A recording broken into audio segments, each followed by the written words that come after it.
Dear guests, dear colleagues, welcome to the National Museum Zurich. And I'm really very happy and grateful that it was possible to organize today's event on museums in the era of Web3. Thank you for being here, and thank you to all the speakers that have agreed to be here today and will guide us through the world of the Web3.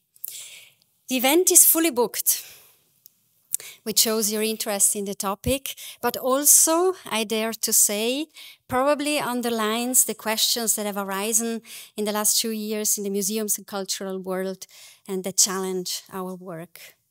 In today's digital world, almost every industry is trying to come to terms with Web3 and the blockchain technology, and museums are no exception. But the questions that we have to ask ourselves are many and not easy to answer. How can this new digital era help shape the future of museums by increasing transparency, trust, collaboration, and participation? What are use cases that are relevant to museums, and how can they be put in practice? How will Web3 and the blockchain technology change the way in which museums operate, and why should they or not change it? The Swiss federal government's cultural policy recognizes the digital transformation as an important field of action for future work in the entire cultural sector in Switzerland. As Swiss National Museum, the digital transformation is part of our strategy. And a first major step was taken this year with the creation of a new department dedicated to digital transformation and innovation. And it was a long work, actually, that we have done also with Vanya Bond and all the team of BOFOR in trying to understand, do we really need a department of the digital transformation? And if yes, why, and how big should it be, and how much importance should it have in our museum? And with Gunnar Akarchai, who will speak after me, we have now since April a head of digital transformation and innovation at the Swiss National Museum, and he is part of the managing board of the Swiss National Museum. So we have decided we want to give the digital transformation space to develop and also an importance inside of our museum. But this is only the beginning. And we still have a lot of questions. And that's why we wanted today to exchange also with you, because we know that you all also have similar questions that those we have. And we wanted to create a space for exchange and give a possibility to us all to receive some inputs about what is the Web3 and what can blockchain be and do for museums. And also we believe that museums will need to pursue a collaborative effort to realize broad, reaching and sustainable use cases. Today, we want to learn more about the Web3, exchange with you, and think with you about what could be the next steps and how we could do it together or in cooperation. Frederick Brigard and Francis Liddell will frame the topic in their keynotes. We will then hear 3 use cases and end with a roundtable, a world cafe. What else should I say? I wish us all an enriching afternoon. Thank you very much for being here, for your interest. Thank you to the speakers. And I hand over to Gunnar Nakachai. Thank you very much, Denise, dear guests, dear colleagues. Thank you to each one of you for being here with us today. I can only confirm what Denise said. It is a real pleasure for us to welcome all of you at the Swiss National Museum. But before we get started, I would like to express my sincere appreciation to all of those behind the scenes who generously helped us make this event come together. So a big thank you to the event planning team who is here with us behind. Thank you. We have gathered here today to reflect on the complex topic of museums in the era of Web3. And explore together the ways in which this new technology can help us, on the one hand, collaborate, and on the other hand, interact with our audiences. I would like to mention that this gathering takes place on a very special occasion for us, as this year marks the 125th anniversary of the Swiss National Museum and as Denis said, the creation of our new department called Digital Transformation and Innovation. With the creation of this new department begins for us a long journey that is central to our museum's strategy. Indeed, the digital transformation of our museum and its capacity to renew itself and adapt to an ever-changing world will be defining for the upcoming decades. It will play a key role in ensuring the sustainability of our institution and maintaining its relevance for the next decades. In 1898, when the Swiss National Museum was created, our predecessors lived in a very different world. There were no smartphones, no computers, no television, and radio was merely at its beginnings. As for the word digital, it already existed, but referred at the time to all things related to fingers. This has changed now. Now, 125 years later, the digital has evolved into something radically different and is present in almost every aspect of our daily lives. Today, it is possible to transmit information through the air. It is possible to virtually teleport ourselves whenever we want, at any time. Intelligent machines are not a myth anymore. And arguably, telepathy has become a reality of sorts, allowing us to communicate in real time with each other, even when we're on different continents. Some would say that we're in the midst of a technological revolution. And as museums, we're all faced with a series of complex questions, trying to understand how these new technologies can be harnessed to assist us in our mission and how these might affect our roles, but also our identities. However, such challenges are not new to museums. In the 1960s and 70s, computers slowly started entering different areas of society, including museums. Both the software and the hardware involved at the time a capital investment that was beyond what most museums could afford. The skills and expertise necessary for the use of these computers and their administration were also missing. Yet slowly but surely, by the mid-90s, computers became an essential part of the museum world by offering not only powerful collection management tools, but also collaboration tools. These developments changed the way in which museums work, required the creation of new disciplines, the recruiting of new categories of staff, and so on. These developments in the 90s also coincided with the emergence of what we call now the Web 1. Although the Web 1 was static and worked only with the principle of search and read, it made access to knowledge more democratic around the world and allowed museums to share information in a relatively controlled manner and also gain visibility among a larger audience. But the major shift from Web 1 to Web 2 quickly followed in the early 2000s, with a focus on user-oriented platforms, user-generated content, and more interaction. The number of internet users drastically increased from millions to billions all over the world, and the Web 2 brought with it social media, which is marked by participation, informality, and feedback culture. This empowered users and offered new opportunities to communicate virtually with each other about the serious, but also about the trivial, regardless of their background or position. As a consequence, Web 2 has induced cultural changes and created new challenges for museums. I would like to name just a few. First, we live today with an overload of information. Every day, a large amount of content is being uploaded online, and reliability of information and transparency have become serious concerns. Museums struggle in this context to find a voice that can not only be heard, but also be trusted. Second, users navigate in this ocean of information by forming, be it consciously or not, communities in which they actively participate and where, to some extent, notions of authority are being ignored or even rejected. Museums are reminded that they cannot simply rely on their existing reputations for authoritative expertise and knowledge if they are to remain relevant and sustainable. Third, museums have to appeal to users who are now accustomed to personalized content, but who at the same time voice concerns over data privacy. This is a bit of a paradox. Indeed, the personalized content we're all used to is created by algorithms that rely on user data that is collected and processed by centralized servers or gatekeepers that use and resell this user data for profit and in a non-transparent fashion. It is therefore legitimate to ask ourselves today whether Web 2 can really help museums thrive, or whether we have to turn to the next generation, Web 3 and the blockchain technology.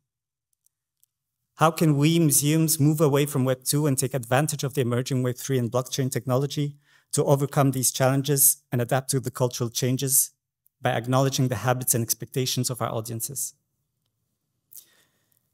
This is not an easy question, and to answer this question, we need a common understanding of what the Web3 actually is and how it functions. How its decentralized nature provides a platform for communities in which museums can actively engage and in which they can be trusted.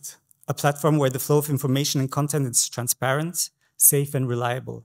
A platform where users regain control over their data. We also need to reflect on meaningful and sustainable use cases. The discussions surrounding Web3 and the blockchain technology have heavily focused on use cases from the financial world. But it is crucial for us to see the bigger picture and recognize the large spectrum of possibilities. However, not unlike the 1960s and 70s, when computers first emerged, we museums are faced with real limitations today, namely in most cases, insufficient technological know-how, and also insufficient financial resources to initiate sustainable projects with Web3.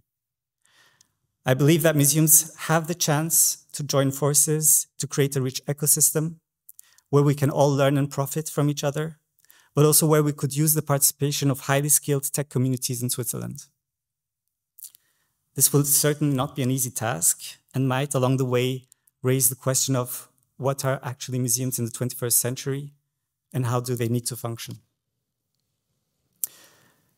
So to cut it short, I really hope that our gathering today can lead to fruitful and constructive discussions as to how museums can harness the Web3 and blockchain technology and how they can navigate and operate in this complex digital world.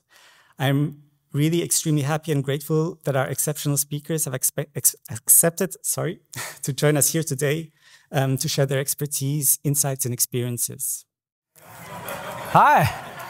I mean, we're a relatively small crowd, right? So I thought it would be much better that we get to know each other a little bit. So I'm not going to speak a lot about Cardano today.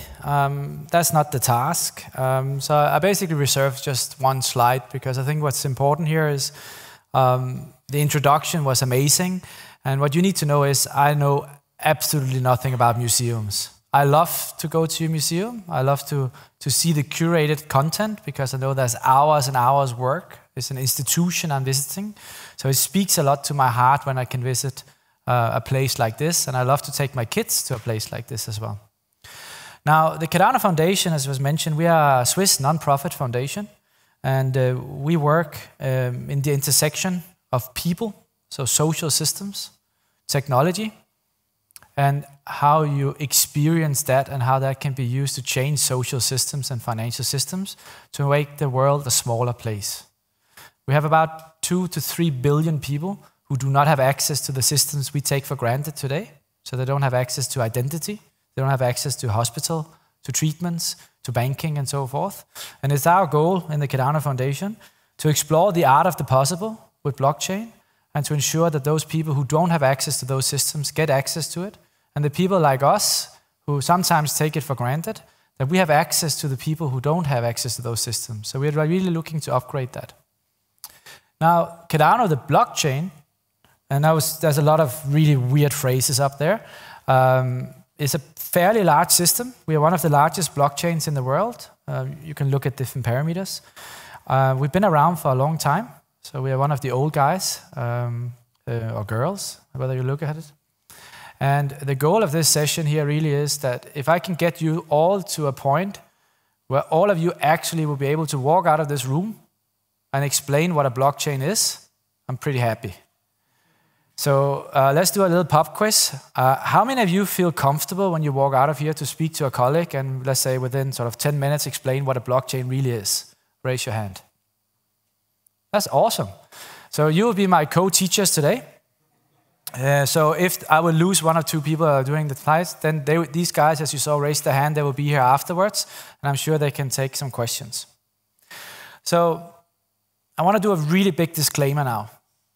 Blockchain is complicated. You saw there was a lot of words on the screen before, which it's hard to define. And honestly speaking, we've been trying to define this for more than 10 years now, and it's not cut in stone. This is technology who's moving as we speak. So what I will do now is I will do a massive simplification which will allow all of you to walk into the next session with Francis, which has done amazing work around museums, and maybe get some sparkling ideas and maybe challenge her a little bit on what other things can be done around the research she's been doing. So I will start by being massively simplified, and if some of you in here are blockchain experts, so the people who raised their hand, right? If you want to dig a little bit deeper, yeah, let's do it. But let's try and get everybody up to speed from the start. Now, the construction of society is so that we've decided that we have to trust you in order to transact with you. So when you wake up every single morning, I'm sure that you read the newspaper and you think, I believe everything which is in the newspaper. You'll be looking at your politicians, you'll be thinking, yes, this is the right people who represent me. You'll be walking down into Migros and you'll be knowing that when you buy something which is called bio, that of course there's no pesticides there. How could there? It's Migros, right? And you'll be trusting everybody you interact with in your professional life. Isn't that true? Not really, right?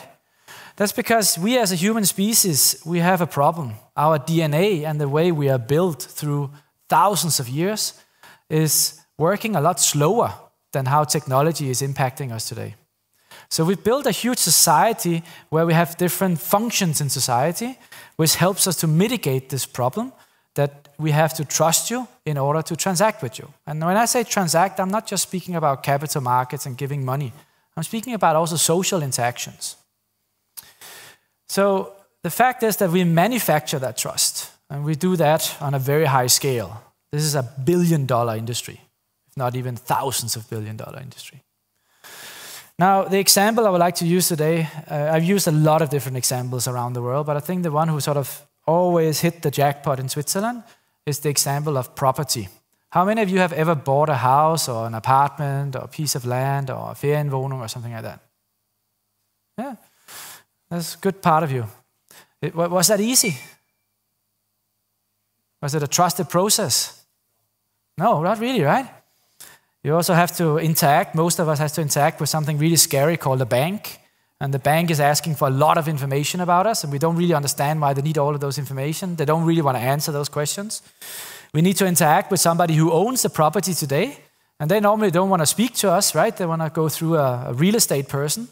There's something called a title registry, right? So there's an official body from the canton who is sort of registering, what's happening on that piece of property. And for many of us, this is the largest financial investment we will ever do, which means that we will have to borrow all of those money through the bank, and they will have to know everything about us. And suddenly they know more than we know, right? So they have a view about us which we are not privy to, which is a scary proposition.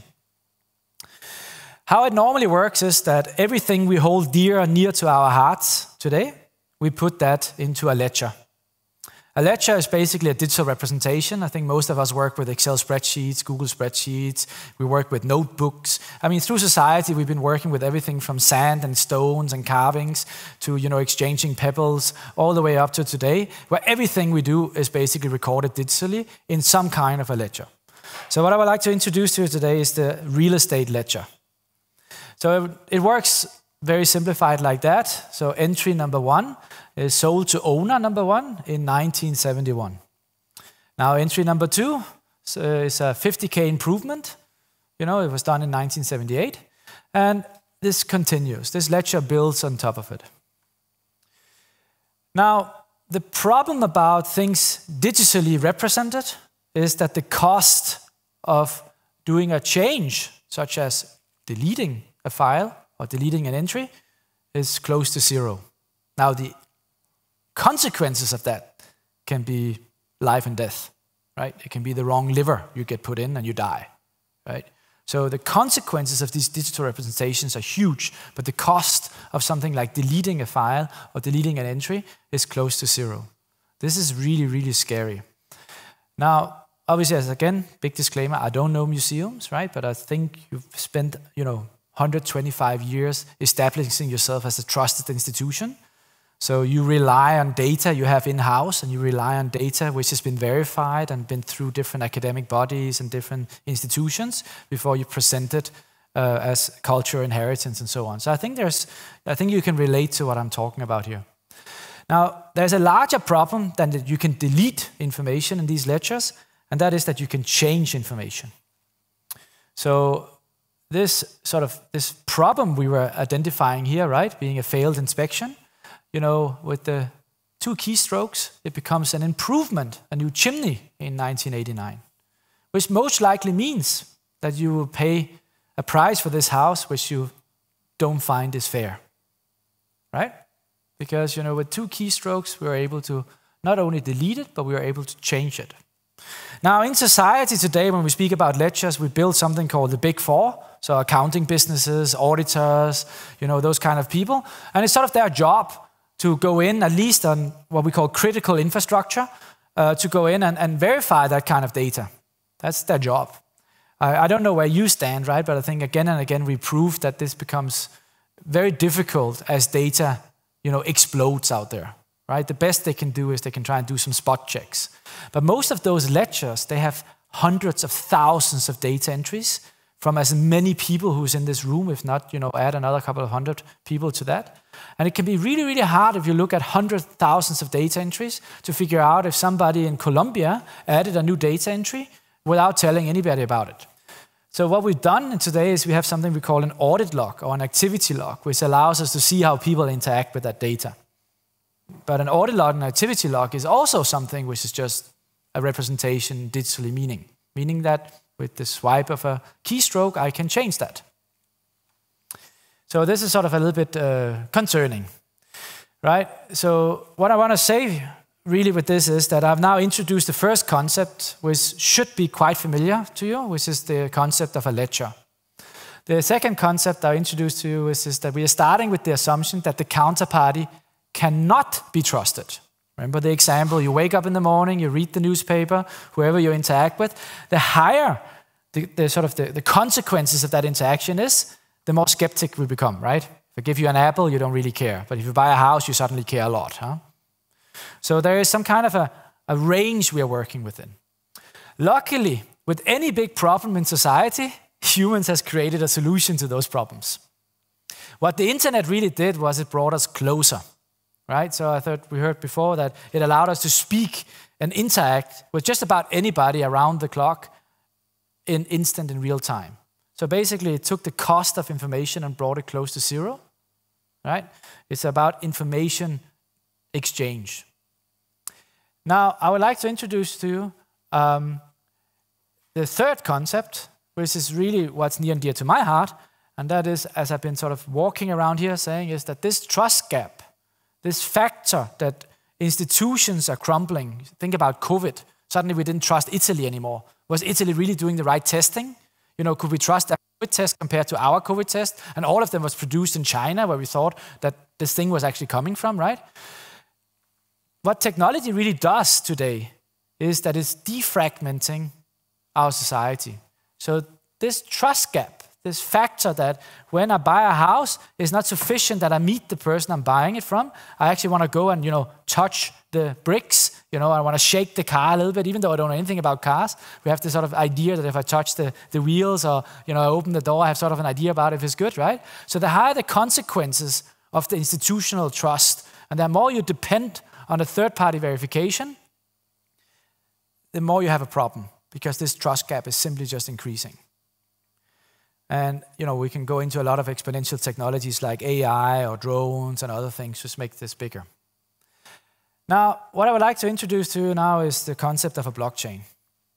So a blockchain is nothing else than a ledger, okay? So it is a digital representation of a data set, but it has a massive, and I really understress, massive improvement compared to the data we work with normally in our everyday lives. And this is what we're going to explore now. So the first thing I introduced is a builder. So no longer do we have a data entry, which is called number 1, sold to owner in 1971, but we now have a builder.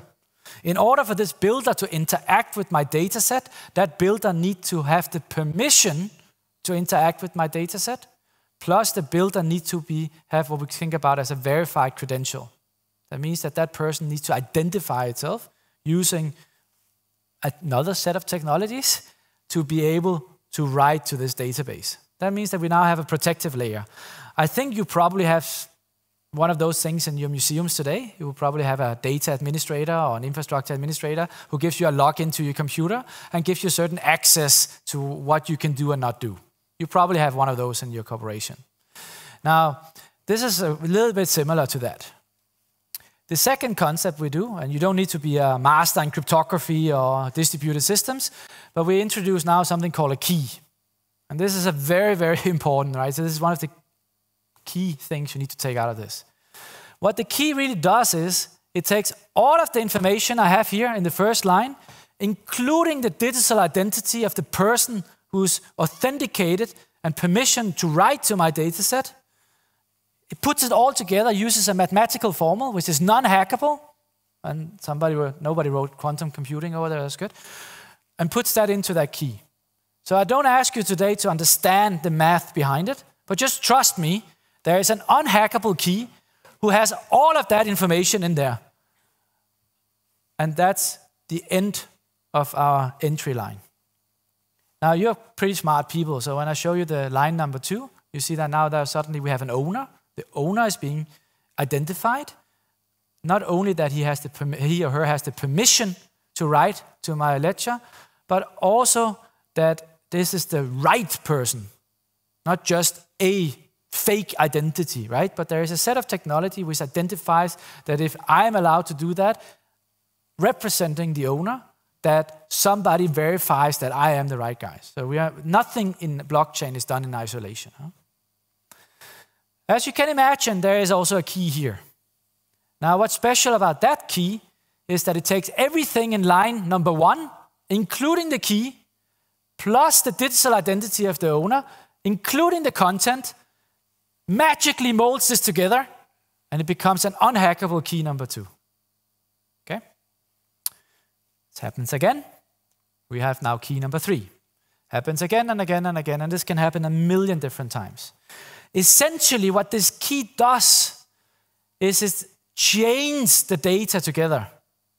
That's one of the concepts of a blockchain, right?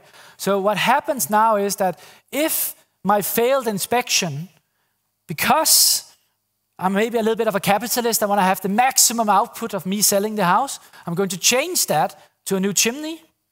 I no longer need to go through millions of lines to figure out if somebody has changed or molded with the data. I only need to ask the computer, with the last key up there, does the last key represent the total value in terms of computer representation? And it's not about financial value here, it's the total output of all of the data in my data set. And if those two things doesn't match, I'm not in reconciliation, and I know somebody has been tampering with my data set. That means the fact that what we've done is we created an automatic audit or activity log, which is incredibly hard to tamper with, because yes, you can delete data, yes, you can change data, but now it becomes transparent if somebody who did not have the permission have been tampering with the data.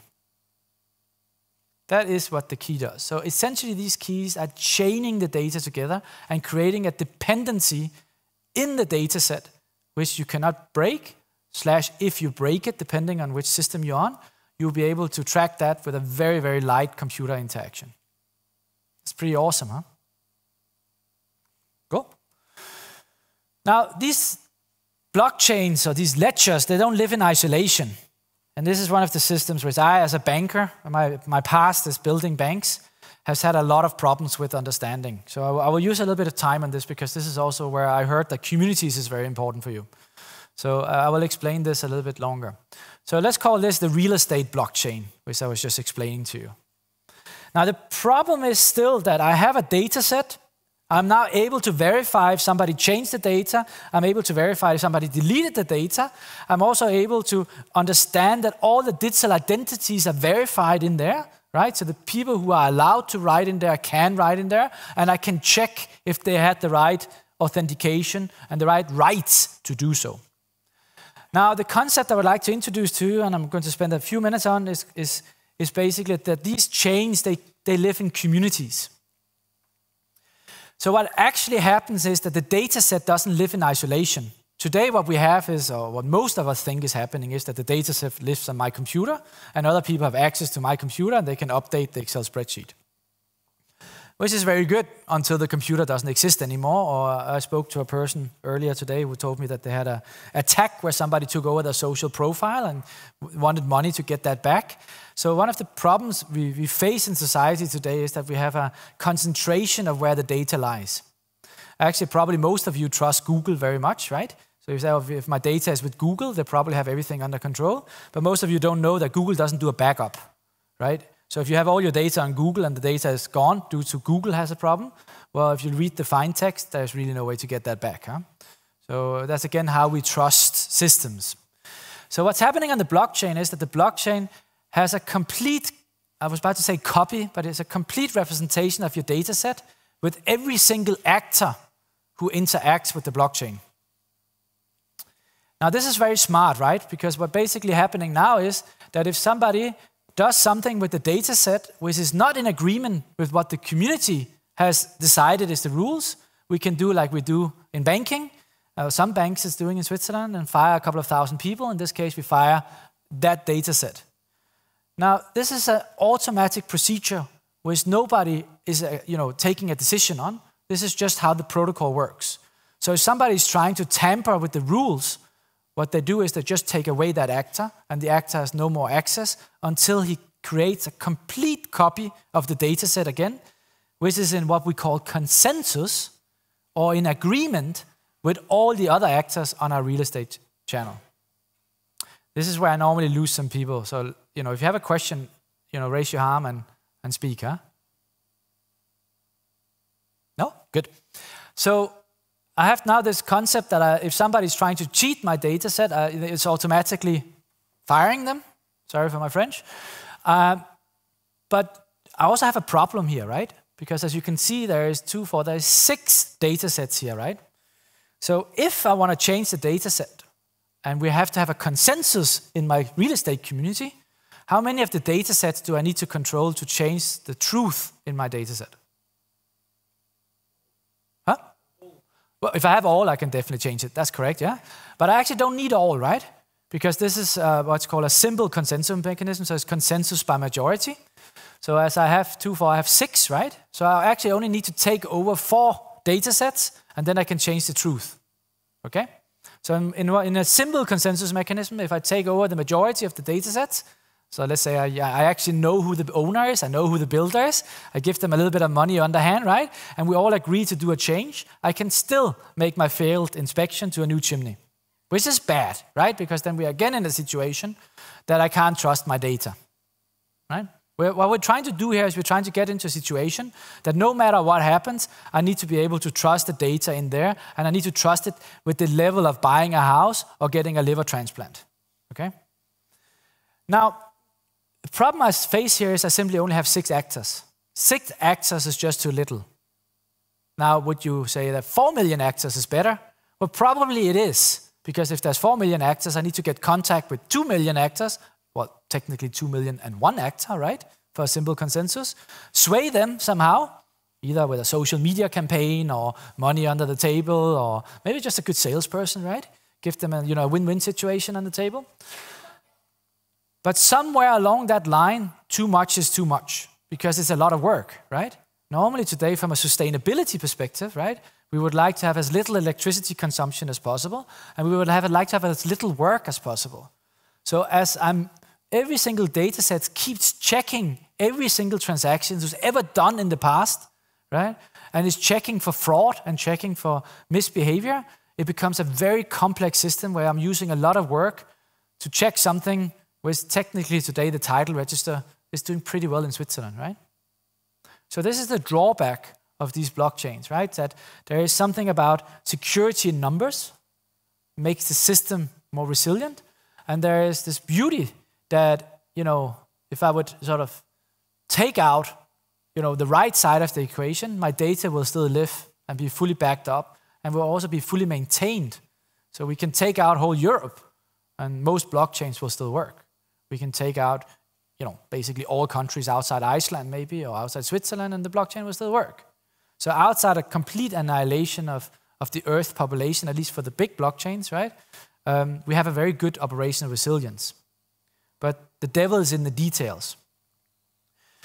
So there is a difference between what we think about as a centralized network, decentralized network, and what we call a distributed network. And this is a little bit nerdy, but it's important for you to understand because it relates to also what you ask of your community to do. So in a centralized network, all nodes, a node is what we call a server or a computer, all nodes are connected under one single authority. So think about the Landesmuseum. You represent a centralized network. You might have a backup somewhere of your data, but you have a single authority who goes normally up to an executive committee or something like that, which is basically saying, you know, what is the truth? And all of you will be connecting to that network. So there is one person, one entity, one institution who will be the judge and say, you know, this is true, this is not true. This is how most of society works today. We might have some backups and some spillover effects or, you know, a Swiss mountain where we have some servers hidden, right? What's called a decentralized network means that we have no single authority server who controls a node. So there's no person, one single entity who can decide a change in my data set, right?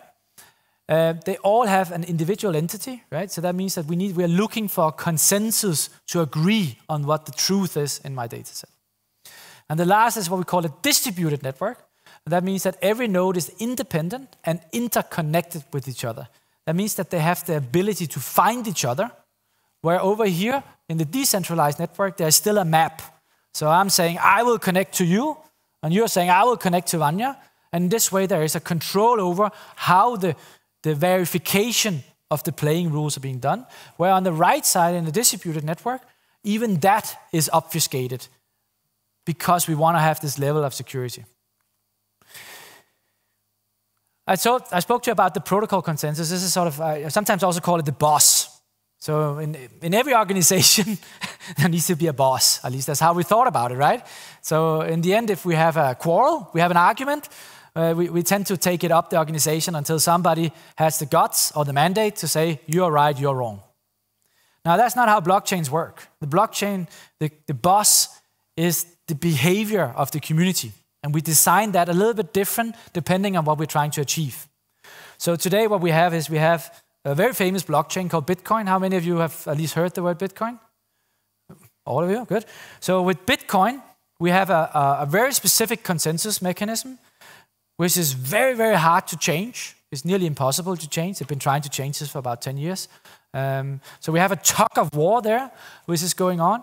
And it's a war of resources. So it's incredibly expensive to take over the Bitcoin network, not just because you need to have access to a lot of different nodes, but you need to have a lot of electricity. Electricity equals money, equals infrastructure, right? So you need to have not just electricity, but you also need to have computing power, and you need to have access to these different nodes. So it became extremely hard to take over the network, but it's also sort of questionable from a sort of a sustainability perspective, whether the cost of us having the ability to send money from A to B without having a bank in the middle is really worth the price of this electricity bill. Cardano has a different consensus algorithm, which is called proof of stake. So we use about less than 1 million times the amount of electricity, because the way we design the bus is that we speak about something called proof of contribution. And the contribution is something we call stake. So some people also call it a proof of stake. And the stake we're talking about here is the ability to trust. So how much do I trust somebody? And the community then votes constantly about this. So if we see somebody is trying to cheat the network, we give them a lower trust score, and that's being punished straight away by people going away from that entity. And then we have this automatically, firing function coming in. So depending a little bit on how you decide the boss, you also define, let's say the environmental sustainability. But that's also very different depending on whether you're trying to create a storage of value for the world in terms of money, or if you're trying to create a system where people can come together and do beautiful innovation across multiple sectors like Cardano is doing. So it's two very different things. So you have to be very, very careful when you choose your blockchain of choice, because details do matter. So first of all, stay on your use case and stay there as long as possible. Vanya and his team is experts in that. And then when you've stayed on the use case as long as possible, you should start speaking to people like me, right? But stay on your use case, because these details does matter. Obviously, you will get the slides afterwards. I'm sure that the Landesmuseum will distribute that. So in short, I just want to get to a place where where we can start not simplifying so much anymore. So I introduced a couple of things to you. First thing I introduced to you was the power of immutability. It's very, very hard due to the way blockchains work, where they chain the data together and create this dependency. It's very, very hard to get away with changing or deleting data, which makes that the data conformity very interesting, because essentially we are moving away from one central governor to a system where the system is a governor, and the power of the system is about how many institutions who interact on that. That was a little bit of a hard mouthful. So immutability is very important. Consensus, this rule to how we come to an agreement, is a trade-off. So you have to be careful here, and this is really, really, really important to understand, because depending on what type of data you are working with and the consequences of that data, that becomes everything. Authentication, super, super, super important. So what I brought today, because I think some people get a little bit bored, is I brought a couple of wine bottles. These are from Georgia. Actually, most people don't know that wine was invented in Georgia, and even that we can discuss that between historians. So what I encourage you to do while I speak now, because now I'm going such a sort of a simplification, is to interact with my wine bottle. There's different kinds of technology on it, but one thing you will find is that this exact wine bottle and that wine bottle over there, they're on the blockchain. They're on the Cardano blockchain. And what you'll find is another piece of technology, which is a QR code. It's a high-definition QR code. So the only thing I ask you, please don't try to take that off, and don't try to rub it, because then it's, per definition, is destroyed. So you can take your phone up and you can try and scan that, and you can try and see a little bit of the user experience. But authentication, including digital identities, which means that blockchain doesn't live without institutions. You need an institution, such as a museum, to verify those kind of things. Otherwise, it won't really move the needle. And what you will find on these wine bottles is that there is a digital identity from the country of Georgia Agricultural Ministry, who is verifying that not the wine production, but that specific wine bottle has gone through the quality processes which is needed according to the country of Georgia's export procedures for exporting wine. What you also might find is that this bottle of wine exists in Zurich, or at least in Switzerland, which is very interesting. Now, there is no GPS tracker on that one. That's a bit too expensive for 20, I think it's about 20, 30 bucks of wine, right? So we could have done that, but what it does do is it is customs. The customs interact with the wine bottle, and that means that when customs receive the wine bottle, we need to pay a tax for that, right? Which basically means that we can register that it's arrived in Switzerland. Do you then take it to France now? It won't pick up on it, right? So I think this is very interesting, because what we're now talking about is that the blockchain very rarely interact with the blockchain. A blockchain as a technology alone has no value, zero. The power of a blockchain, specifically the blockchain I represent, because everything we do is public. Every research we've done 180 academically peer-reviewed papers, which is the foundation for many of the largest blockchains today. Some of you probably heard about Ethereum and their move to proof of stake. That's based on research which we made publicly available for the whole world, right? So you can spin up a copy of Cardano today in this little community, and it will have the same technical features as Cardano has, but obviously the value of that blockchain will be much more limited, because you don't have 4 to 5 million who interact with it every single day as I have with the Cardano blockchain. So bear in mind that the blockchain's value equals the amount of people who's willing to contribute to it. The best way I can think about it is, we have these parties in Scandinavia where I'm from. And in these parties, you bring some food. And normally, when you bring food to a party, you bring a little bit more than you can eat yourself. And that means that there's always excess food on the table. There's also another kind of parties where somebody's a really good chef and they do T-bone steaks and nice red wine. At those parties, there tend to be no more steak in the end, and there's no more red wine. Have you experienced that? So a good blockchain is like one of those pot parties, right? Where you leave more on the table than what you take. So blockchain is really not so much about technology. Now, technology is important, But blockchain is more about the people who's willing to interact with it, to contribute to it, and find more value than what they take in the system. That's super important, because what that does is ensures that the blockchain stays there for a long time. If you keep taking away from any system, in the end the system will die, no matter how strong the technology is. Therefore, the incentive mechanism of these blockchains are very important. That's why I wrote resilience up there. A well-maintained distributed ledger is highly resilient to external impacts, but it also has these incentive mechanisms in the right place. And I think you're going to hear from Claudio Tesone later. He's an expert in sort of taking these systems apart and looking at it more holistically and calling out those sort of problem fields. Now, validity, the rules to validate updates, which should be unique. And that's because the blockchain, what it also does is enable us to verify that if I move ownership, for instance, to somebody else, everybody else can verify that it was actually mine. So the ability not to do double spending is very hard. Imagine, I don't know how many of you know that when you send an email today, what you're actually doing is you're replicating information. The email is not moved like an old letter, where the letter was actually moved by the post somewhere. The email stays on your computer, it stays on the server and goes to somebody else. So what we actually kind of do all the time is we're replicating information. And that means it becomes really hard to figure out who owns something. It becomes nearly next to impossible without having an institution or a central governor who can decide on the ownership. Again, coming back to the ledger. So the blockchain solves a lot of these different problems. Now, what I would like to sort of talk about now a little bit is to give you a little bit of inspiration. Again, I don't know anything about museums other than I enjoy going to one. So I picked a few examples of what I do at the moment to give you a little bit of inspiration about community and social systems, but also to hopefully talk a little bit about some things you probably haven't heard so much about what a blockchain does. So the first thing is that we work with United Nations Humanitarian Crisis Organization.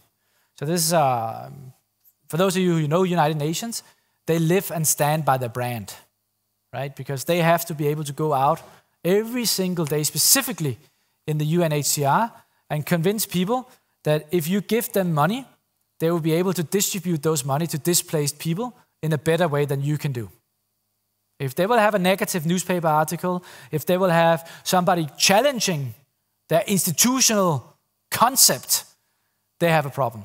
As you can imagine, there's a lot of people questioning whether the people are really displaced, how much of this money is sort of lost between, the administration and the real displaced people. Are they picking the right bets? There's a lot of things in there. And what we've basically created with them is saying, how can we get United Nations to contribute? Think about the dinner party.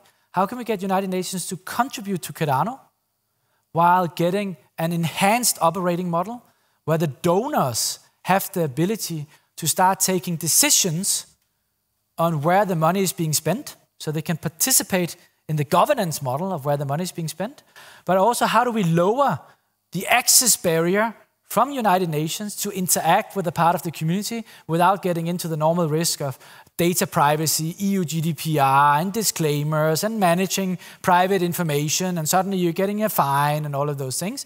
So how can we sort of create a connection between the donor and the United Nations Human Crisis Organization? And on top of that, can we do that without the donor actually donating money, but value is created? To do that, we created what's called a stake pool. United Nations runs a stake pool. The stake pool is these little dots we looked at before. So that's the one who contributes to the blockchain, ensures that data is being maintained, ensures the integrity of the system. By staking money to that, I show trust to United Nations, which creates an artificial or digital link where no private data is shared, except if you want to, right? But it's a one-way stream, which means that the donor decides on the data. The donor doesn't lose any money. All of the money is still in their wallet. But because they're contributing to the ecosystem of Cardano, money is being generated, which you can then direct to a displaced person. Nearly sounds like a win-win-win, huh? It's close to it, huh? Now, 20% of the money generated through this process of securing the Cardano network by leaving more food on the table is then being used to experiment in United Nations about how they bring blockchain into this, may I say, legacy organization or sort of more classical organization than a Web3 organization. That means that funding is always a problem in these places because the real purpose of UNHCR is to help displaced people, is not to play around with blockchain. So it gives them an ability to actually get some funding to really do something with the blockchain. So that's one example. You can go in on the internet and you can look this up. Again, you will get the slides so you can see how that goes. Another thing they said is, oh, hold on a second. Now we understanding the infrastructure component of the blockchain. We heard about these NFTs, and it seems like Cardano, 4 or 5 million people on Cardano every single day. Could we do what's called a non-fungible token? This is sort of is the idea of digital art, which gets probably a little bit closer to your world now. So there we said, okay, we're going to work with 2 companies who work a lot with Cardano, and we're going to work with some emerging artists to basically issue 2 types of NFTs, the 2 types of digital representative of art. And if you buy that, not only will we now have this connection, as again we had a connection before, so we have now the opportunity, if UNHCR chooses to, that they can communicate with the people who hold this art, do the blockchain or do to other means. But we also have a way where I can buy this, I can show this on my digital profile or on my television at home.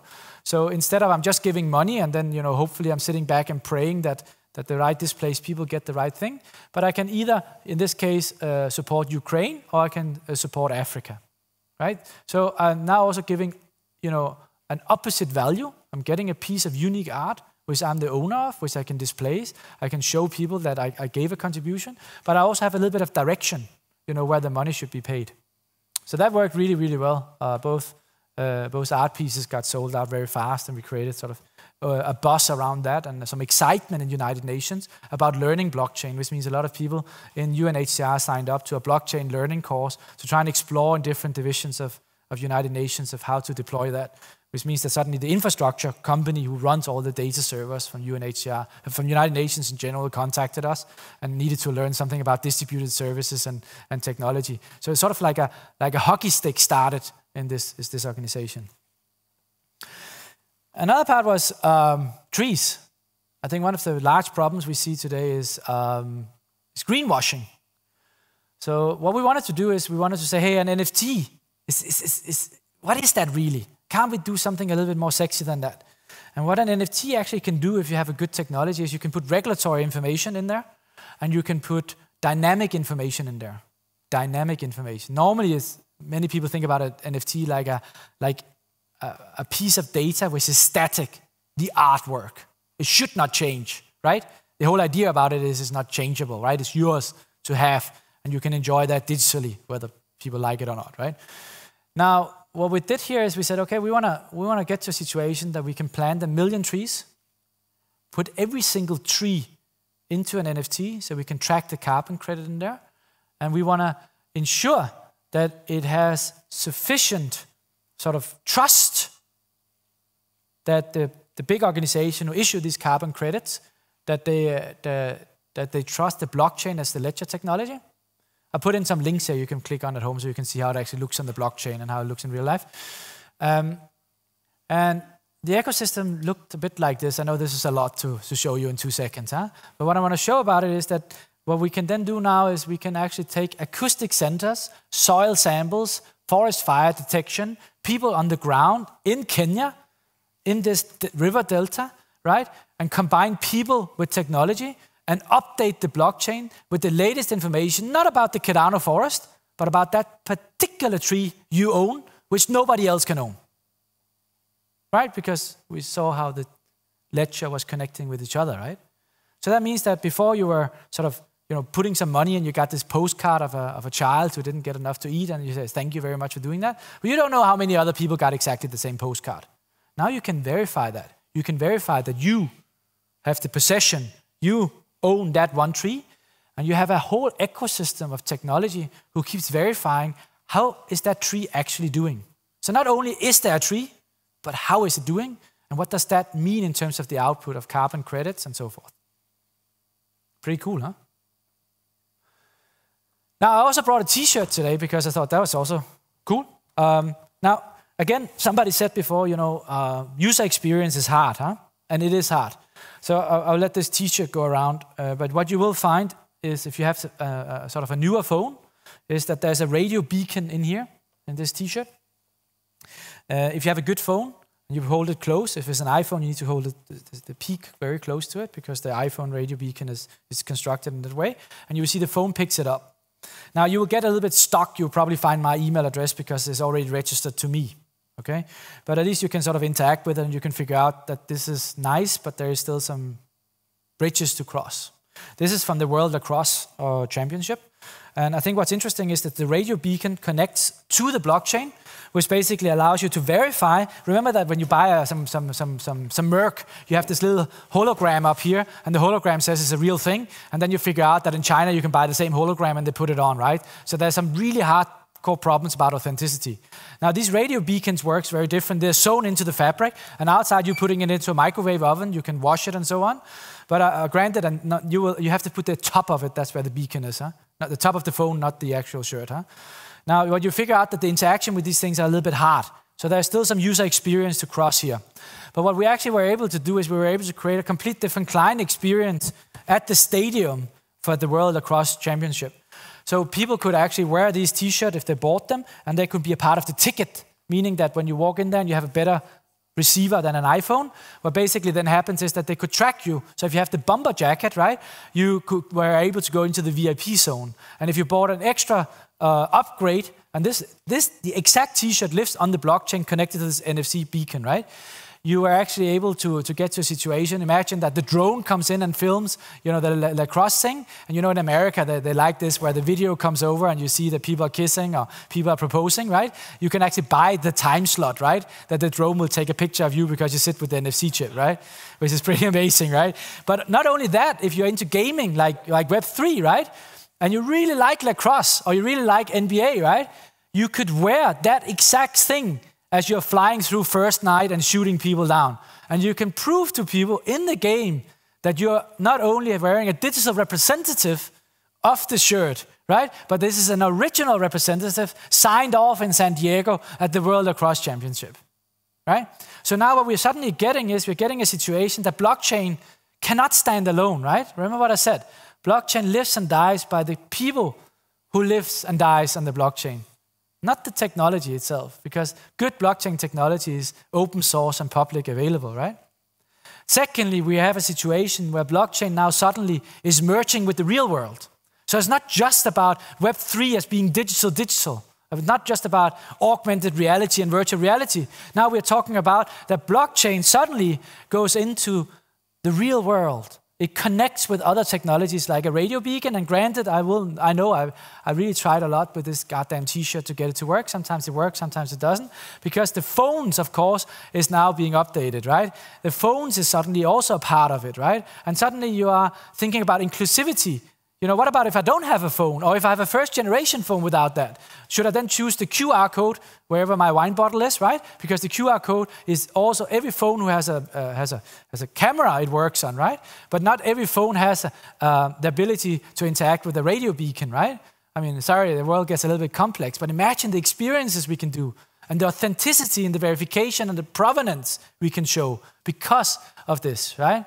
And that basically leads us to a situation that where we are today is that a lot of effort goes into what I call the value creation, the creation of this public infrastructure, public available free infrastructure, right? When I say free, what I mean is that it is not about if it costs money or doesn't cost money, but I am now in a situation that somebody without a passport, without an official identity, who never been registered anywhere in the whole world, has the ability to interact with the Cardano blockchain, to build a business with Cardano if that's what they choose, to sit in Somalia with no resources other than what the community has, and they now have an access to Starlink or access to the internet, and they're now able to start having a decent living and to basically bring resources back to that little community because we've invested so much time in the blue box. However, the green box up there, where you live as a museum, right? It's very small still on blockchain. It's very much populated by capital market use cases because you know what? Money is digital. It's born digital. It dies digital. So it fits very well in isolation on a blockchain. You don't need these annoying things as you've been playing around with the QR code and the radio beacon, right? But the true power of blockchain is when the green part becomes the dominant part of the operating model. Because then suddenly we are back to the dinner party, where people, they get so much value of coming to this dinner party that of course they're bringing 10-20% more food to that party than what they eat themselves. Because the value of being in that dinner party is so big. That is the true power of blockchain. Because what that really will do is going to change the way we think about trust. It's going to change the way we think about authenticity, truth. It's going to basically make a new way where we interact with value, not just monetary value, but the value of an institution like a museum, and how we can verify that the museum is not just about 125 years of legacy. It's all the efforts, it's the community of people who adds value to the trust equation which the museum represents. And you can verify that. So in essence, I believe there's only going to be two companies in this world going forward. There's going to be companies who build on top of these public permissionless blockchains. And this is not tomorrow. We're talking 10, 20, 30, 40 years. And there's going to be people who are saying, no, I like this centralized way. I like this way where I can manipulate, where people don't verify. I just spend more money on marketing, you know?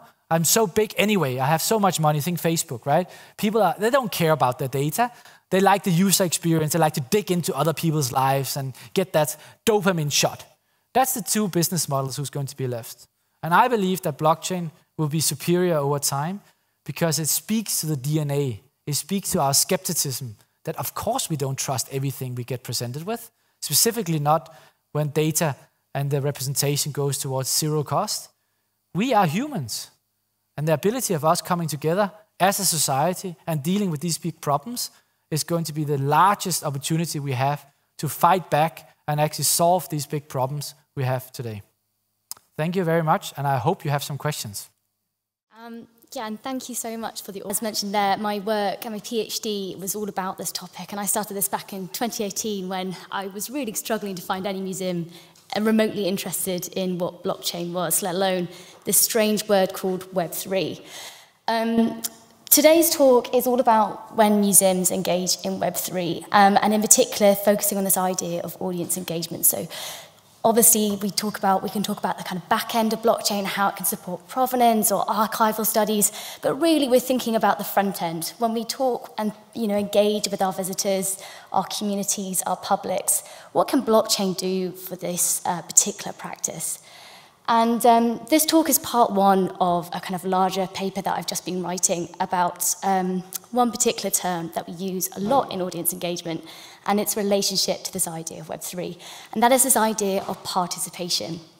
But before we get there, I want to, first of all, of course, define how I see this idea of Web3. And it's, of course, very helpful to have Frederick before me because I don't have to talk too much about the actual tools of it. But when we talk about what Web3 is, we can kind of understand it from two ideas. On the first instance, we can talk about it as, of course, a set of tools, things such as blockchains, as we kind of have an idea of what they are now, cryptocurrencies, so fungible tokens, things that we use to transact in a blockchain ecosystem, NFTs, again, something that Frederick mentioned there, essentially like digital assets or fungible tokens with added metadata, and smart contracts.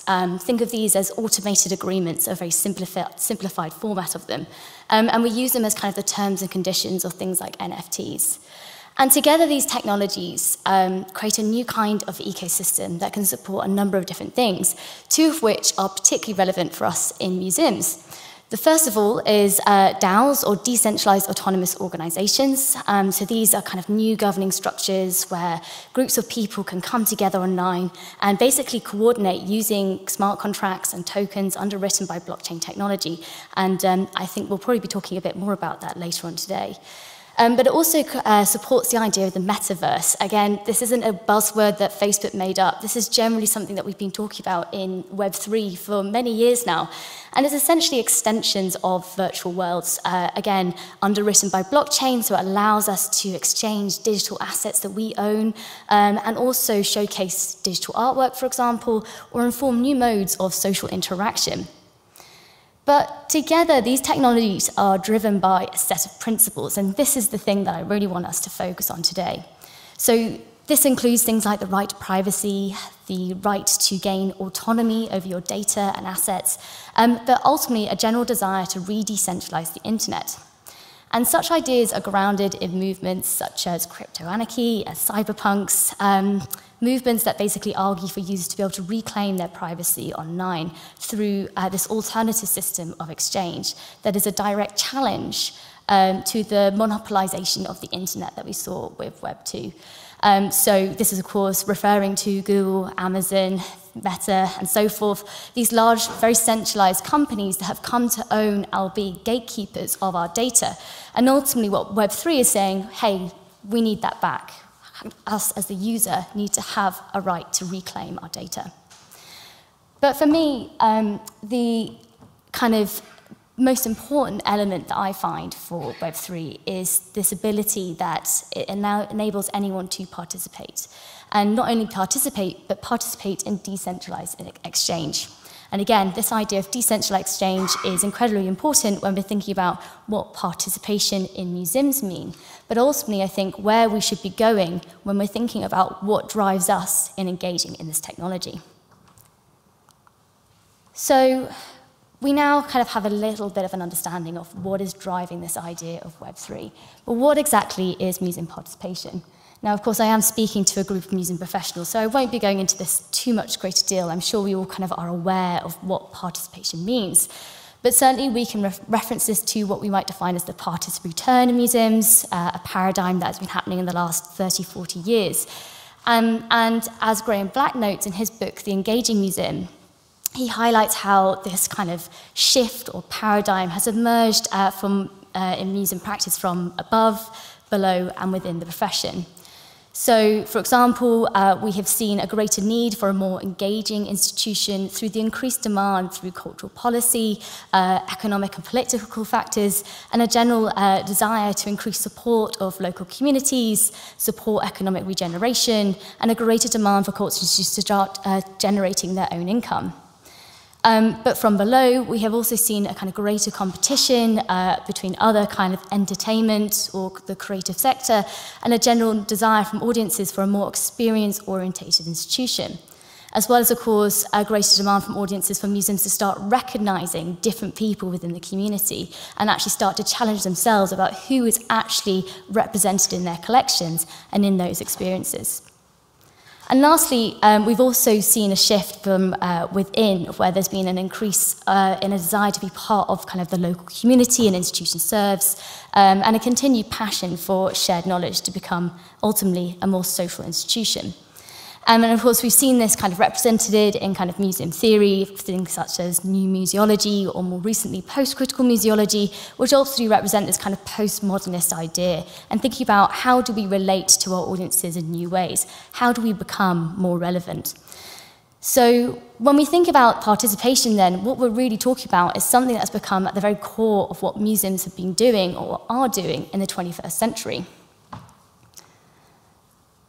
But when we think actually what is the definition of participation, we come up to quite a problematic term. Certainly, I'm speaking from a UK perspective, but participation gets used and thrown around for a number of different activities, from arts attendance to engaging with an installation to crowdsourcing content, co-curating exhibitions, community engagement and outreach, to social activism empowerment. And it's this general use of the term that I want to pick up on, because I'm concerned that this kind of general use of participation can lead us to using it without much critical reflection on what exactly we mean. And in my work, I draw in particular from Nico Carpenter's book, Media and Participation, in which he identifies the AIP model. And here he basically compares three terms: access, interaction, and participation, to argue that conflating these terms can actually undermine the democratic potential of participation. Now, of course, he's speaking from a media context, but I believe this is actually a really good representation of how we think about participation and audience engagement more broadly in museums. So, for example, he notes access is really about this idea of giving people a presence, whether that's kind of presence in the physical space or in our digital spaces, and ultimately enabling people to kind of have access to content and information. Interaction, on the other hand, is of course about this idea of social exchange. It's enabling people to interact with each other, interact with curators, with artists, and of course, most significantly, with the collections. Participation, on the other hand, is grounded in democratic theory and reflects this process of co-deciding. So this is about, allowing people to have a presence, but allowing people to interact with each other, but also about having kind of an ability to have agency in future decision-making. So in other words, this key idea of participation. So when we think about then what is participation, it is a process of decentering control through shared decision-making and social exchange. Museum participation is therefore a process that's just placed in an institution. In other words, it's a process of decentering institutional authority through shared decision-making and social exchange. So now that we know a little bit about kind of these two key terms, let's take you back to how museums have started to engage in Web3. So certainly, as I mentioned at the start, there was kind of little interest. But it's amazing that since finishing my PhD, so many museums and cultural institutions more broadly have generally started to take an interest, and not only have taken interest, but actually started to experiment. And amazingly, the headlines that I pulled here isn't even an exhaustive list of some of the projects that have been taking place in the last couple of years. But when we attempt to kind of curate kind of how these projects, what these projects look like and how they impact practice, we can divide it into 4 subcategories. So the first, of course, is this idea of fundraising. And of course, this is something that has been talked about a great deal and had made many a headline in the last few years. And I wanted to note in particular the Uffizi Galleries project in May 2021, mostly because it was pretty much the first project to attempt to look at specifically NFTs as a fundraising tool. And they collaborated with Cinello to create these kind of high quality NFTs of works from their collection. And actually in doing so created a huge amount of controversy, not the least the fact that the Italian government actually stopped the project, but also interest from the broader museum sector, with many museums beginning to explore this area. But we've also seen museums engage in Web3 through collecting and conservation practices, of course, something that is very much central to what we do in museums. And of course, we have seen this as early as 2015, where the Museum of Applied Arts and Contemporary Arts in Vienna collected this work by Harm van den Dorpel called Event Listeners. And more recently, of course, we've seen the likes of the Centre Pompidou and LACMA acquire both NFTs for their permanent collections earlier this year. But another big area has been exhibitions, and I would argue this is actually perhaps the largest area of interest. So we've seen NFTs and kind of blockchain art being presented in exhibitions, but also the incorporation of NFTs in particular into exhibition design. And this is something I'm going to talk about a bit more extensively later on. But to offer one example, we can actually see about exhibitions in online spaces, and I wanted to highlight the Carolina Linz's Crypto Voxel metaverse, which is a extension of the physical galleries, essentially, allowing them to display digitally orientated work 24/7. So when we talk about exhibitions, it's important to remember that we're not just talking about how do we bring people back into the physical spaces that we inhabit, but actually how can we bring our collections out towards new audiences in these kind of new digital ecosystems. Lastly, of course, we've also seen kind of education being a kind of big emphasis in certain projects. And actually, I wanted to highlight a particular exhibition that happened here in Zurich at the Kunsthaus called Do Your Own Research, or DYOR, which was an exploration of NFT culture and history through the lens of key artworks and experimentations. So here we're seeing how a kind of more traditional museum is actually taking NFTs as like a movement or a history and thinking about how do we present this to our audiences that come day to day into our exhibitions.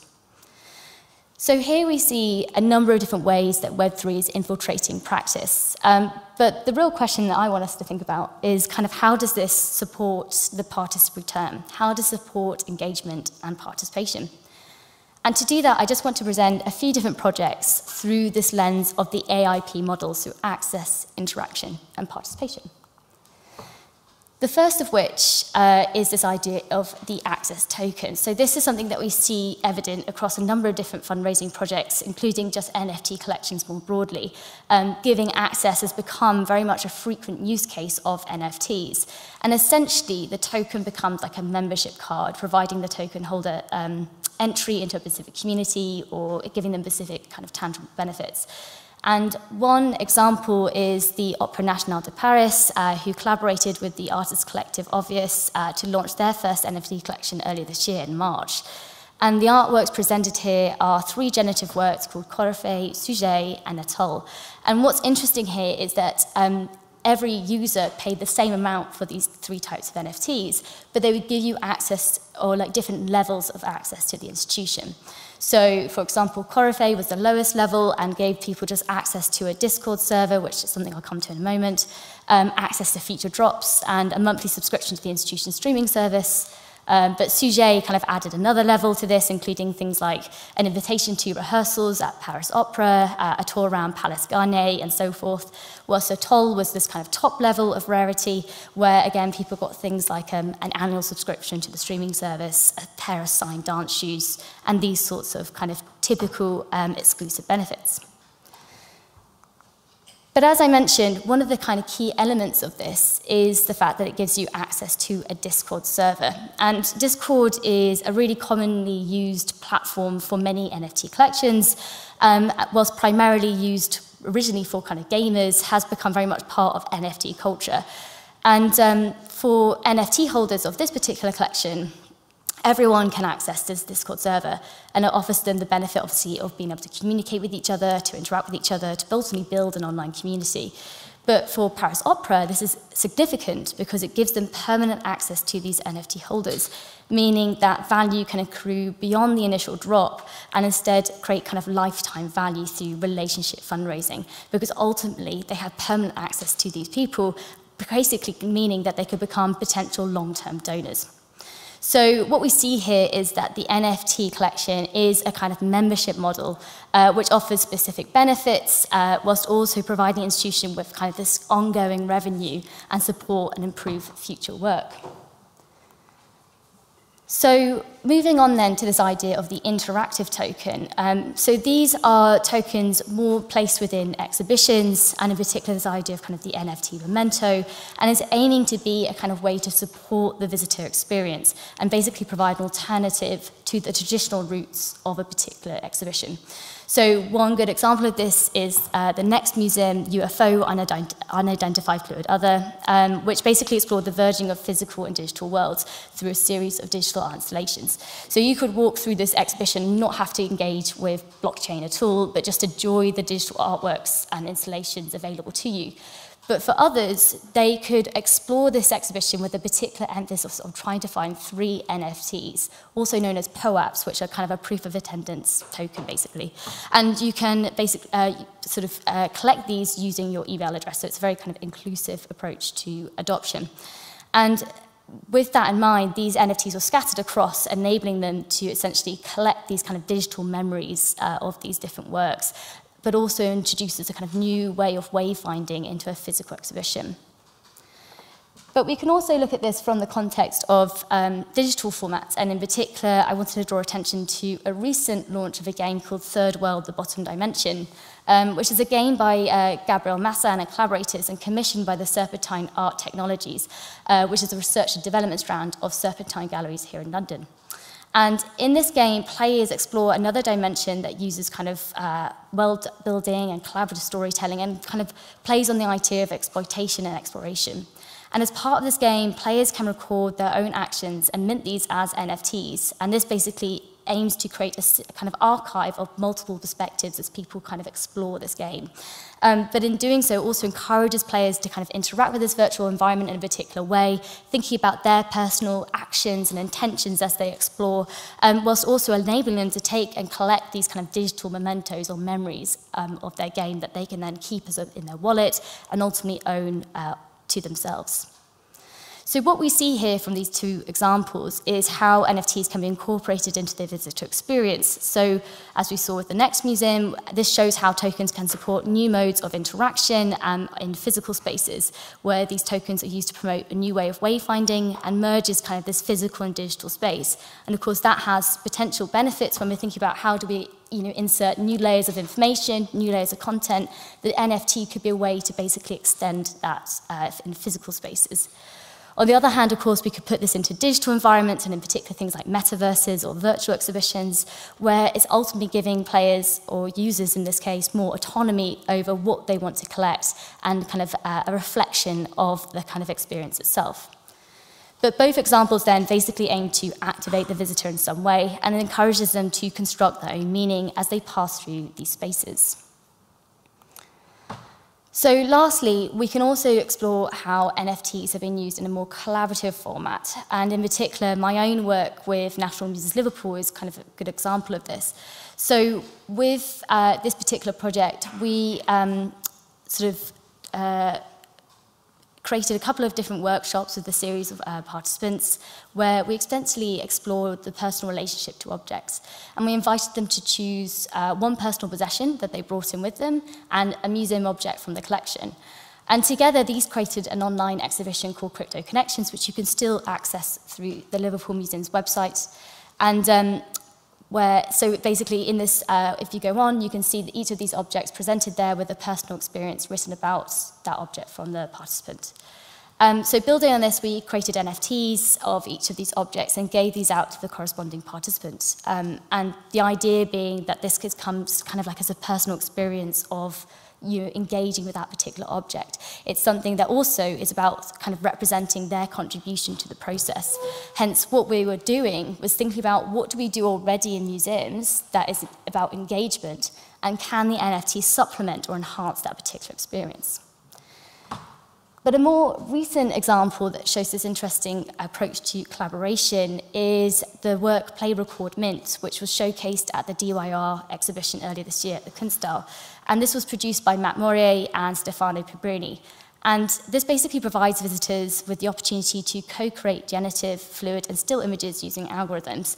And as the user experiments with the interactive, they can then choose to kind of take one snapshot to mint as an NFT, which was then implemented through a paper business card and then a QR code. So again, trying to take quite an inclusive approach to onboarding. So what we see with these two examples is thinking about not just about how the NFT can be used to give access or encourage interaction, it's really thinking about how we are getting visitors to be part of the production process of that particular NFT. As such, the NFT becomes part of the experience or the design of the exhibition. And more importantly, because they've invested, the idea being that it creates something that has much more kind of personal or sentimental value rather than being just a potential commodity, something I'll come to in a moment. So with that in mind, we have seen that there's kind of these three ideas that we can look at when we're thinking about, in particular, NFTs in audience engagement practices. This idea of access, this idea of interactive, and this idea of the collaborative. But the question then remains, what is exactly the impact of these projects? So the first one, of course, is a term that I've mentioned a couple of times already, and that is how inclusive are they? Now, of course, we can think about this of like who's gaining access to these, and most importantly, who's being kind of left behind. So this is a reference, of course, to the knowledge and skills required to engage in such technologies. And while some of the examples I've mentioned here do try and create a more inclusive onboarding process, whether that be QR codes or email addresses, we do need to be wary about kind of how confident are people to actually engage in this technology. Likewise, it doesn't compensate for people who don't want to engage in this technology. And I think this is perhaps something that's really important to remember, is that not audiences will want to engage in Web3. This is certainly something I found with the NML. I mean, granted, we were doing this in 2020 when very few people really understood or even knew what blockchain was. But it's something that we should be kind of wary of, kind of not forcing this technology onto people. And also perhaps highlights an important point about, whether we should even be kind of emphasizing the technological element of it, rather just thinking about how this is something you incorporate in something you're already doing. We can also think about inclusivity, of course, from the kind of diversity question as well. And certainly when we're thinking about giving access to the institution, for example, we need to be thinking who exactly is becoming part of this NFT community. How diverse are they? Is it really just kind of reinforcing a monolithic community? Again, this is something just to be wary of as you kind of develop new experiments and projects. Another question, or another term that again has been mentioned a couple of times today already, is of course the sustainability element of this. So of course, sustainability was at the forefront of the kind of NFT interest or craze in 2021. And this was because Ethereum, which is one of the blockchains that was kind of primarily used for the NFT market, was using this very energy intensive algorithm to authenticate transactions known as proof of work, which Frederick mentioned earlier. And Ethereum has since moved to proof of stake. So like Cardano or Tezos or the other third generation blockchains, it is less energy intensive. But I think this raises a more important and more broader question about our digital strategies and the kind of sustainable impact to practice. Of course, no digital technology is environmentally friendly, and we need to be kind of critically thinking about what is the long-term effects of engaging with these projects. If we're experimenting for the sake of experimenting, what's actually the sustainable impact of that? But if we're experimenting with a particular intention, with a particular value in mind, be it authentic, historic, artistic, social, then we can start to weigh up those values in a much more kind of clearer and rational mindset, and hopefully start thinking, is this sustainable? The third question, of course, is the kind of ethics of this all. And in particular, I want to emphasize the way that NFTs permanently exist as a potential commodity, and as such could pose risks to kind of physical museum spaces. Indeed, by placing NFTs, and as such an NFT market, into exhibition spaces, to what extent could this undermine the cultural value of other objects, or indeed other works presented in these spaces? And could it encourage visitors to kind of attend to these spaces with a different mindset? Could they instead just capitalize off their museum experience? So from an ethical standpoint, when we're thinking about this, we also need to be thinking about ourselves as guardians of collections and this notion of care. You know, we can care physically for these objects through preservation, but what does it mean to be a guardian in a new digital ecosystem? Hopefully that is something we can think about more broadly this afternoon. But lastly, of course, we can think about this question of decentralization. So to what extent are the projects that I've presented here truly supporting decentralized exchange? You may have noticed that my final two examples, I didn't actually use the term participation, but I used this term collaboration. And I chose my wording because I believe these projects support a shared mode of production rather than a shared mode of decision-making, and as such do not necessarily represent true decentralized exchange. And indeed, I feel we have yet to see museums truly engage in this idea. Now, I don't want to place participation on a pedestal because I do believe that the projects I presented here are insightful and meaningful. But instead, what I want to propose to you today is that if museums truly wish to engage and be inspired by both the tools and principles that drive Web3, then they need to consider what decentralized exchange truly means for their institution. And so to finish, I just want to finish with two key points. The first of which, of course, what does decentralized exchange really look like then? Well, this is something that we can talk about again later on, and certainly the idea of the DAO is an interesting one that I'm sure we'll talk about in an upcoming talk. But the second point is perhaps most significant. For a museum to engage in decentralized exchange requires a readiness that the participatory turn in museums has talked about so extensively, but yet ultimately has yet to be achieved without the use of digital technology. Because blockchains, DAOs, smart contracts, whatever we use, cannot actually create participation or decentralized exchange. They can only facilitate it. And so this requires an institution to be open to critical reflection about what this term really means and how ready and open they truly are. And ultimately, what does it mean to be a decentralized institution today? Thank you very much. To begin with, of course, when we talk about digital, as we heard before, that's why I was very pleased to hear the last words from Frederick when he said stay physical. That was his advice for the museums. And of course, when we go into the digital world, first, of course, normally there exists an analog problem. As we also heard in our second talk from Francis, how museums can get connected, have participation, and so on. And that are actually not digital problems, but there are factual problems from museums. And of course, we in Bern, we also had an analog problem. And that's the problem here. What you can see here, the building on the right side, it's our extension wing from the 1980s. It's quite old, and we really need to renovate it or even to replace it. And there had been 3 different attempts in Bern to renovate or to replace this building during the last 20 years. And when we came to Bern 7 years ago, we also wanted to start a new reconstruction project, which we called Kunstmuseum Bern. So we established, for us it was important not to establish this project top-down. Participation was a big topic in the last talk, and it's also a big topic, of course, in our museums and our institutions. And when we want to establish a new building project or develop a new extension wing for a museum, for us, participation was the key word. And we started first to talk with the people of Bern, to talk with our stakeholders, and also with politicians and surroundings. So we made over 50 workshops with, and talks with those stakeholders. We even made design thinking workshops with the people of Bern, which was quite interesting, so they could think about the future of the Kunstmuseum Bern. We also did those workshops with our staff, and we made a service, online service on the Museums Night and other occasions. And interesting for us at that point was that the ideas, the expectations of the new museum which we are supposed to build don't even match with each other. Our staff wanted the same as the people of Bern, and we wanted the same. That was kind of interesting. We wanted to have a new building which is communicating with the surroundings. As you can see on the slide back there, this building is not communicating. You can't even really have an entrance. And people wanted to have more insights, wanted to see the foyer, wanted to have a view through the building on the hill slope of the Aare, which is flowing by. That's important, of course. In Bern, the Lebensgefühl with the Aare in Bern is quite important, and our staff normally goes, when it's so hot like in those days, swimming during the lunch break, because the Aare is 5 minutes away.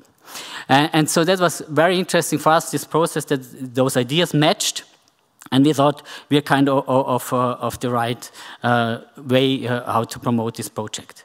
Of course, we wanted to have it sustainable. I think that's a big discussion where we also will have talks here at the Landesmuseum, which is important, how to make our museums more sustainable, and not only the technology, but also on an ecological and on a social manner. But for us, it was important, how can we finance such a project? Bern is a little bit different than Zurich and Basel concerning private money and also public money. And we had discussions with the canton of Bern, because we are private institutions actually, but we have contracts for 4 years with the canton, and the canton is funding us quite a bit. But he cannot fund the whole building, of course, and the reconstruction. Though we made an estimate that about the whole reconstruction would cost about 80 million Swiss francs. That was before the inflation, so we have to make new estimates.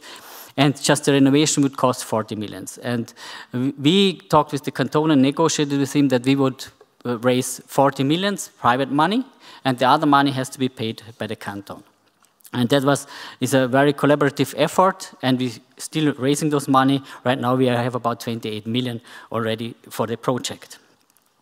But then something interesting happened. Some stakeholders from outside contacted us and said, because we had a communication agency, Fura Hugi, which is very well connected in Bern, but also in Switzerland, and we wanted them to help us in fundraising. And then they came up with a new idea that we should make a project in the metaverse and have a new fundraising project with NFTs. So that's how we established Kunstmuseum Bern Infinite. That's the name we gave it to the project, because we said, of course, metaverse, virtual space is kind of infinite. And so that's how we established this project. And we started with the support of Fura Hugi and TokenGate. TokenGate is a Swiss company who is experts in tokenization and NFTs. Tom Reeder, the CEO, is also running an NFT gallery. Because in our staff at the museum, we didn't have any knowledge, to be honest, about NFTs, about virtual spaces.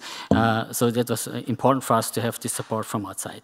The idea was to create purchasable NFTs, as we heard in the talk before, a lot of museums did already, and that we select artists who will create digital artworks for our collection. And we also expected that we will make new experiences in artistic experiences, but also encounters and education possibilities in the virtual space. This was new for us. Of course, we have some digital tools already in our education department, but not in the virtual space. That's how the project started. Sorry, I didn't. That are the points I just told before. What's interesting for us was the money problem. Suddenly, we had private sponsors. It was very hard for us to raise money just for the physical building, but it wasn't so hard to raise money for the idea of a metaverse or a virtual museum. That was a very unique experience for us. They allowed us, those private sponsors allowed us to develop this new fundraising project as an MVP, so that's kind of a pilot project. So we could make our experiences, and it was clear there's no obligation that it has to be successful, but we want to experiment with NFTs, but also with virtual space. And we wanted to get to know more about blockchain technology. At that time, I haven't heard Frederick's talk, so now I know more about blockchain technology than we did when we started this project. And our first steps into the virtual space, they were quite basic, but very, very interesting for us to have this possibility. Of course, we didn't have the staffing to establish such a project, so we had this support from external ideas. What was our ideas? We worked together and we said, okay, that's for us, we want to have a new approach for NFTs.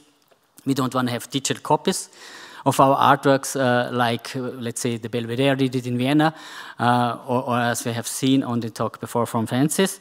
We wanted to have unique and tradable assets, purchasable NFTs, which are unique, and which are, of course, driven by the blockchain technology. In this case, we use Ethereum. Interesting for us, as I told before, the sponsors who were supporting this project.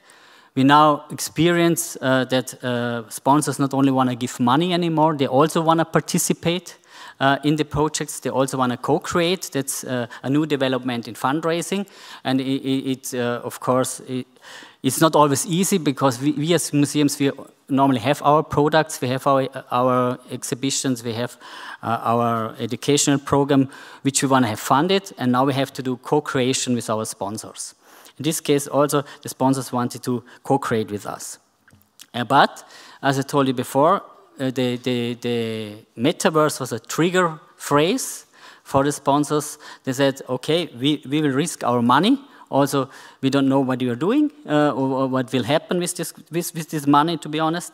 And they supported us. That was, for us, a key point that we said, okay, well, when we got the possibility, we want to do it.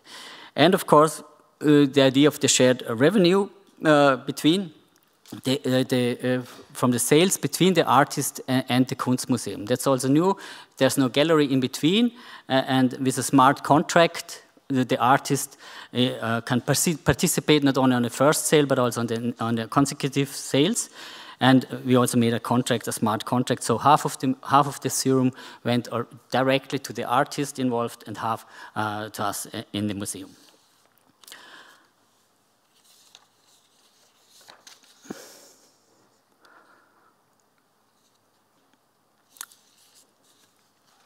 When we started, of course, it was a fundraising concept, a fundraising idea, but of course we wanted to have a curatorial concept. So as Francis said before, also in their talk, it's important that we connect all our activities with our collections, with the content of a museum. And that also this Come Infinite is a fundraising project. We wanted, of course, to connect it to our collection. And so the idea was that we have homages made from artists to works from our collection. Not to have this digital copy, but to have original new works. So selected artists should create new digital works, which we also can sell. That's also important for our art museum, of course, because normally we are not allowed to sell artworks. So that's why the normal NFTs, which were quite successful, were digital copies. And for us, we said, okay, if we have to create new artworks, then of course we are allowed to sell those. And the first homage was dedicated to the Swiss artist Johannes Sitten. I will explain it later how it comes to this word. And of course, in the future, we would like to have more works made by digital artists to enlarge also our collections and to raise more money. How came that our curatorial staff choose Johannes Sitten? Johannes Sitten has a lot of was fascinated by the 12-tone music, so he was in a methical pattern working, and also his forms, as you can see it here, the geometrical forms are very important for his work. And he also created a color circle consisting of 12 different colors, as you can see it also here in this work. And the work horizontal vertical we thought was quite appropriate to make digital artwork from this work, because you can translate it or into algorithm mathematics. That's what we thought.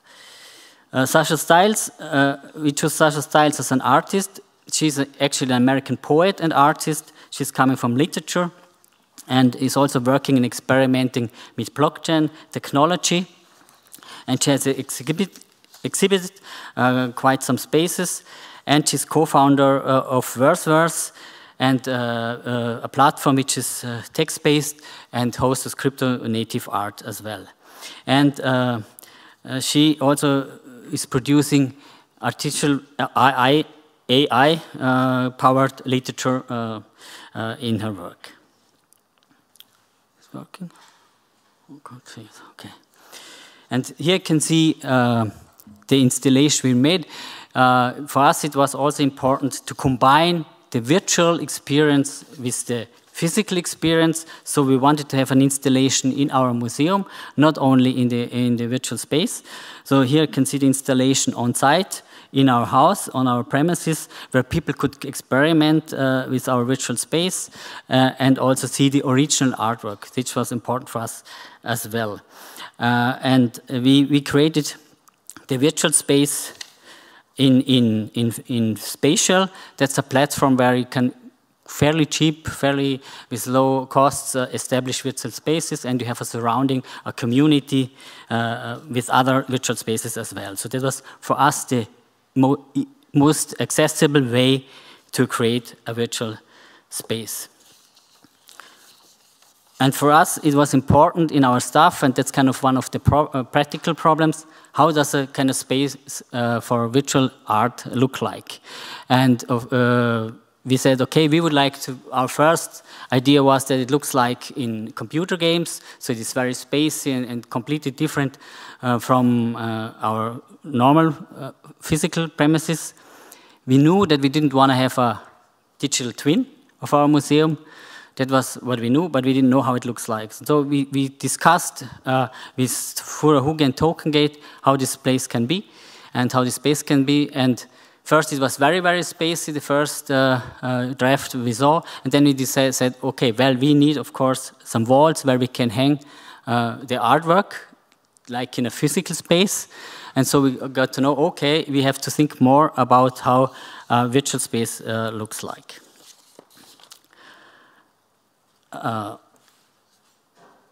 Okay. Sasha Stiles established a collection of 12 different artwork, digital artwork, and 12 copies of it. So we had 144 NFTs which we could sell. That was kind of the drop. She called her work AI. AI is a reference to another project, to a neural network called AI, which can recognize millions of colors through AI technology. And that was her reference because the color, as I explained to you before, is very important. The color concept is very important in the work of Johannes Sitten.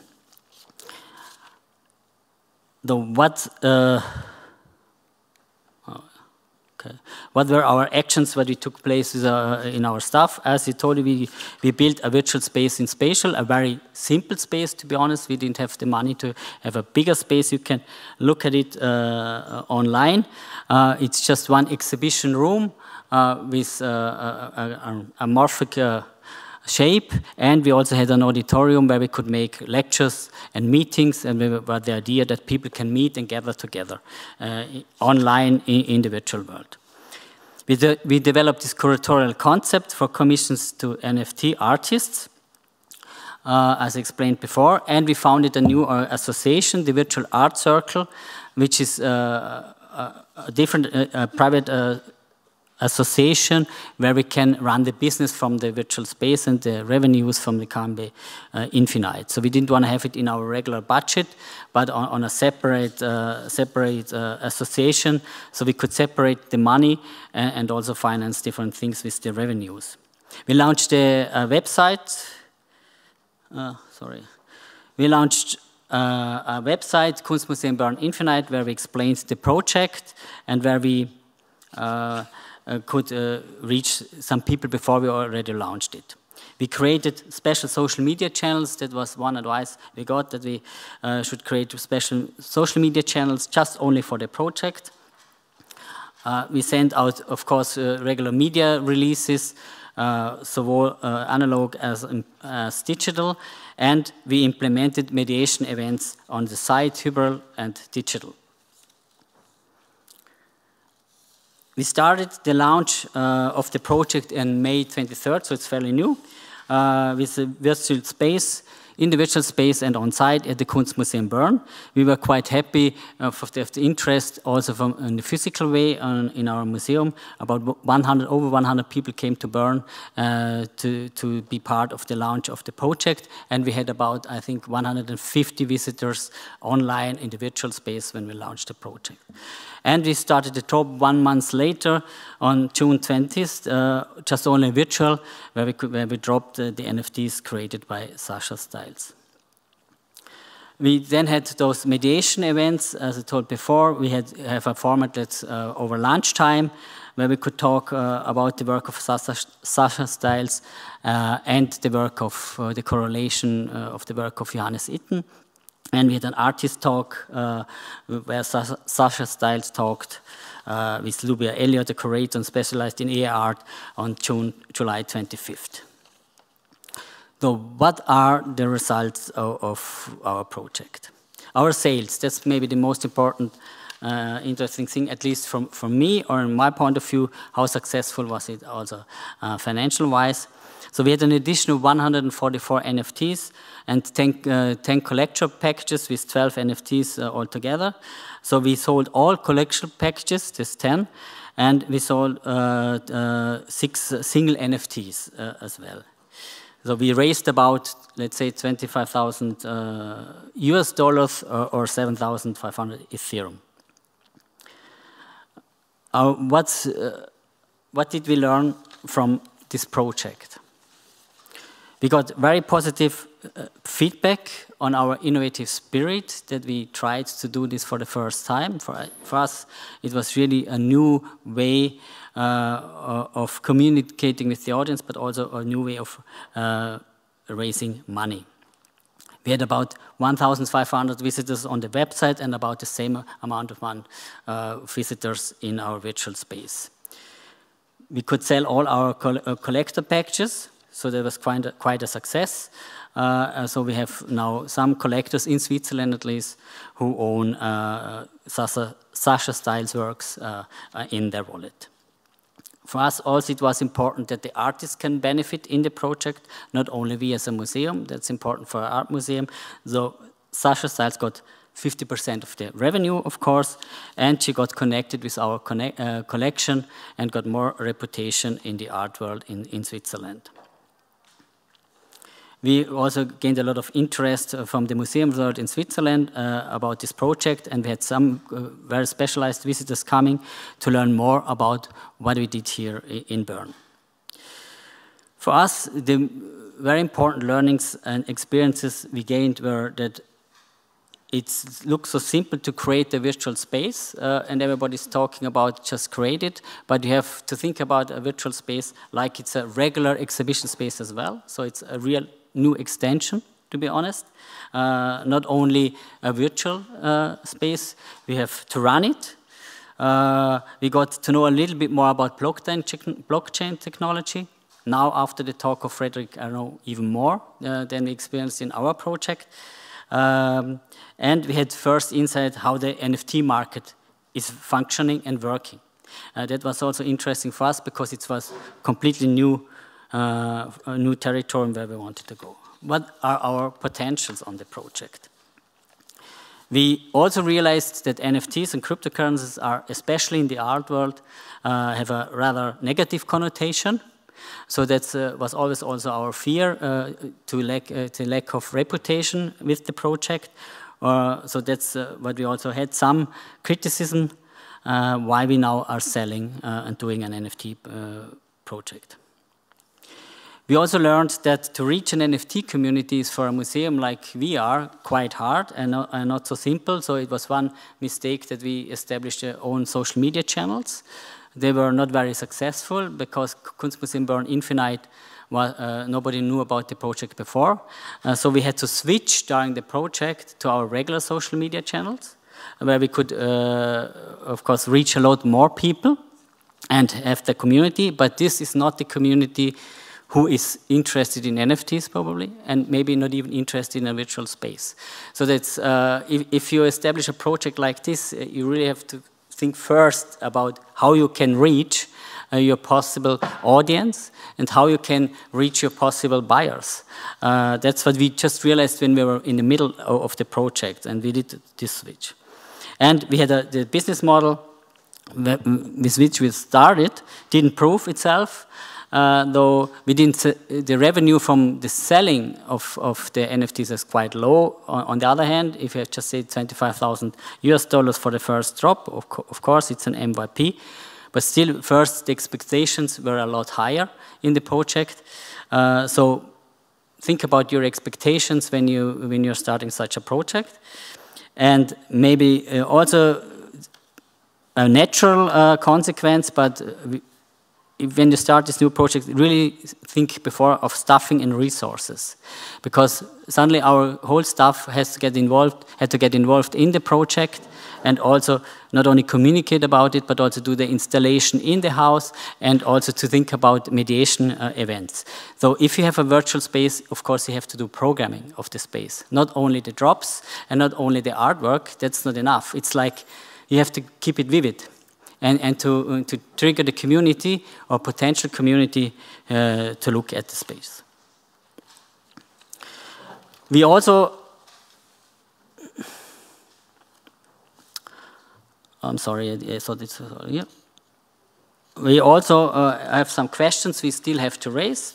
Also, it seems to be easy to convert cryptocurrency into Swiss francs, but it all costs quite some money if you want to convert it into Swiss francs.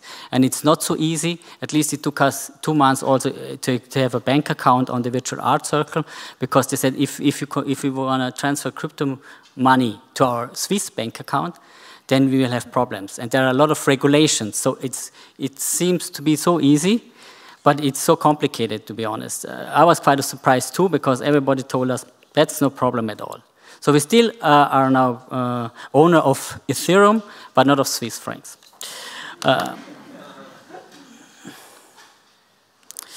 And how can we reach these NFT communities, which are supposed to be out there and are buying artwork?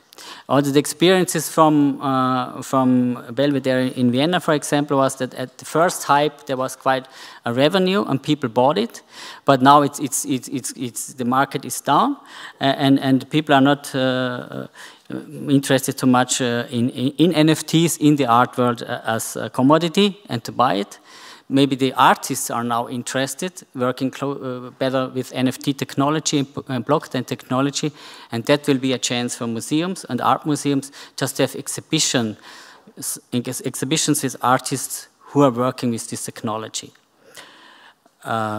We also had a kind of competition with the classic fundraising, with our regular exhibitions, because we realized the fantasy with the metaverse is high. So the money is going there, but it's not going in our regular fundraising anymore. And we have this physical problem, the museums building as well, and we want to solve the physical problem first for the digital problem. And museums normally are physical institutions. At least, let's say here it's 125 years old. Also the Kunstmuseum Bern is over 150 years old. And we have those premises, and we have physical objects in our houses, which we have to take care of. So that can be a danger which is showing up, at least for us. Then we have to think over our business plan for the project, because the expectations were a lot higher, how much money we would like to earn with this project, and how much money also our companies, our advisors said is possible. And cost and resources, be careful in planning those projects. Make sure, you can be sure it costs more than a regular exhibition when you want to do it seriously, or at least the same, and you also need the staffing. And you have to do planning for a longer term. What are we doing right now? We are still evaluating the project because it's just ended. So we're just in the middle of the process with our staff, and we are discussing with our sponsors and our board how and in which way we will continue this project, or what will be the next steps for the next years. Clear for us is that we have to have a planning over the next 3 years, and not only for the next half year or the next drop we want to do. Thanks a lot. Hello, everyone, and thank you also to Denise and Günhan for the invitation to showcase here the experiments that we had with Web3 so far. So given our electronic and digital art focus and our growing collection of software and net-based media art, it was a matter of course for HEK, House of Electronic Arts in Basel, to explore the world of Web3. HEK is Switzerland's National Center for Excellence in Media Art, and a museum dedicated to all art forms that employ or reflect on new technologies and media. In our program, we present solo shows of artists with an outstanding practice in media art, or group shows that focus on topics that reflect the impact of media and new technologies on society, on us humans and the ecology. We are a multidisciplinary institution and present electronic music or interactive performances, and our programming includes the curation of digital spaces, like our Commission's program for online works titled Tech Networks. Also, educational activities with a strong focus on hardware and software skills for a young audience are an important aspect of our work. And we are collecting digital art with a focus, as I already mentioned, on software and net-based artistic practice, and that, of course, also includes NFTs, non-fungible tokens. As the director of a cultural institution that is committed to the digital, I asked myself how we might meaningfully employ and implement Web3 developments. As a museum, we were curious as to how we could participate in actively shaping these changes, fostering our network, and possibly even overcome those unequal aspects of participation that we all that we are all too familiar with from our physical world. Our explorations were enabled by the project HEK Connect, Cultural Participation in the Age of a Decentralized Internet, which started last year with the support from the Federal Office of Culture and Cultural Departments of the cantons Basel-Stadt and Basel-Landschaft as a part of the COVID financial aid program transformation projects. Through HEK Connect, we looked at the possibilities and opportunities a decentralized internet might offer a museum. The project was really transformational for HEK and presented a challenge to everyone working at the institution. The main activities and goals included, as you can see, to establish the online exhibition platform virtual.hek.ch, to start an NFT editions program, to enable a wider public to learn about Web3 through educational activities, and to establish a digital circle of friends in the form of a DAO. We started our engagement with various workshops that included the whole team. And that was really fundamental, because at the beginning there was also a big opposition or questions within the team, and I think to sustain this transformational change, you have to have everybody on board. From the beginning, we also worked closely with artists who are pioneers in the field and helped us understand their expectations. We collaborated, for example, with Black Swan DAO, a Berlin-based collective pursuing horizontal and decentralized approaches to art making by distributing resources to cultural workers, and therefore fostering a possible alternative as cultural work becomes increasingly precarious. In the two-day workshop, with them, we developed several ideas what a DAO for HEC could be and what our potential audiences may be. I'm showing some of the outcomes here. So we had little groups and then I think 4 ideas for potential DAOs were developed within the team. One of our sparring partners was also the Web3 artist Sarah Friend that helped us finding the right partners throughout the way to implement the technical infrastructures. The workshops helped us to shape the process collaboratively and increase our knowledge of the Web3 ecosystem. We were lucky to get selected as one of the participants of the so-called WAC Fellowship, Web3 for Art and Culture, a program designed to mentor museums in the understanding of Web3, powered by VR Museums and the Tezos Foundation. Tezos is a blockchain. Together with 11 institutions from all over the world, we got 3 months in-depth training in the basics of blockchain technology. Here I just show you the topics of the several weeks that we were going through and that were discussed, followed by the so-called WAC Factory, in which we worked on a specific output. So not every museum had an idea from the very beginning, but then was really kind of the WAC Factory was there for prototyping something.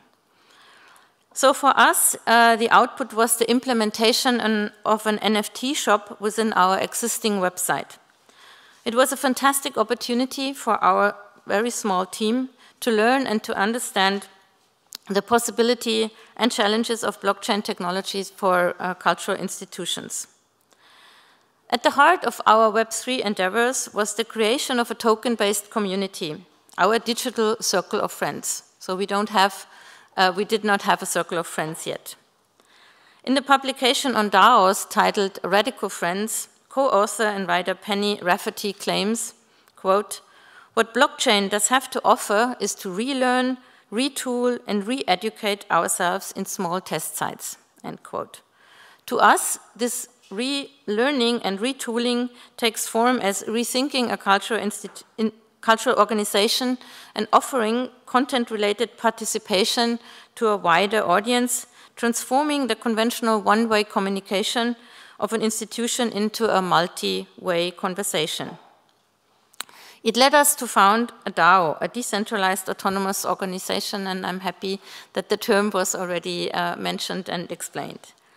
By creating a DAO and developing related activities in which members can actively participate, HEC aims to critically explore but also creatively experiment with the possibilities presented by the current evolution of the internet toward Web3. Friends of HEC was launched in August this year. So far, over 116 people from all over the world have purchased the token, which costs 0.04 Ether, or approximately equivalent to 60 Swiss francs. The infrastructure is built on the Ethereum blockchain. To build it, we collaborated with a Canadian company called Hypha that technically implemented the DAO structure in close collaboration with our team. And we were happy to work with them. They also had collaborated with Furtherfield, an organization in London, for a voting system that they built for local communities, and they understood the needs of cultural institutions for inclusiveness, for example, and I will explain later what that meant. Of course, as a cultural institution, we were aware that the social challenges we face require much more than a technical fix. So it was crucial for us to be as inclusive as possible and enabling wide membership in our circle of friends, also for people who don't have a wallet. Blockchain technology is undeniably complex, and not everyone is willing to create a wallet to manage their crypto tokens. Hence, we decided on a system that allows membership to people with or without a crypto wallet, even if this generates much more work to manage this new circle of friends for our team. For Friends of Hack, members who don't have a wallet, the token is managed by the institution, so we are the custodians of the token, with participation and voting taking place via email in direct exchange with the Hack team. To ensure wider participation, we launched an extensive outreach program, for example, by initiating crypto branches, where people can informally gain insight into the complex world of cryptocurrencies, blockchain, and NFTs from the perspective of participating artists. So we always invite an artist who is running a crypto branch, and then you learn how to create a wallet or to acquire an NFT. Members with a crypto wallet independently manage their token and cast their vote via the Discord channel, and you already heard about Discord as well. Central to Friends of Hack is member involvement with regard to certain goals. In our case, the promotion of digital art and enabling of visibility and participation within the Hack network. For example, we want to include the community directly in the curatorial process of our online exhibition space, meaning we invite artists, curators, collectors, and all who are interested, and of course who are token holders, to propose artworks, artists, and art projects to be included in the program. To this end, calls invite the community to propose artists for online project commissions. Right now, the members are making suggestions for artists to create the face of the token, which will be then an NFT to be collected. And right now we are in this phase of suggestions, and actually I'm quite happy that a lot of the members are participating and making selections. And then the next phase will be that the 10 most highly rated artists are put up for voting, and then the winner of that will do the NFT.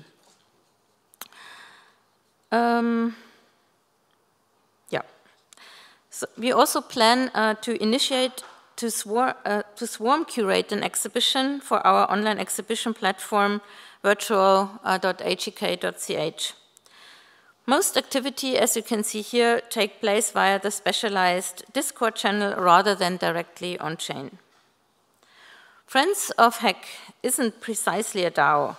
Rather, it is a globally distributed community of individuals who share the same values and are incentivized to engage in shared agency.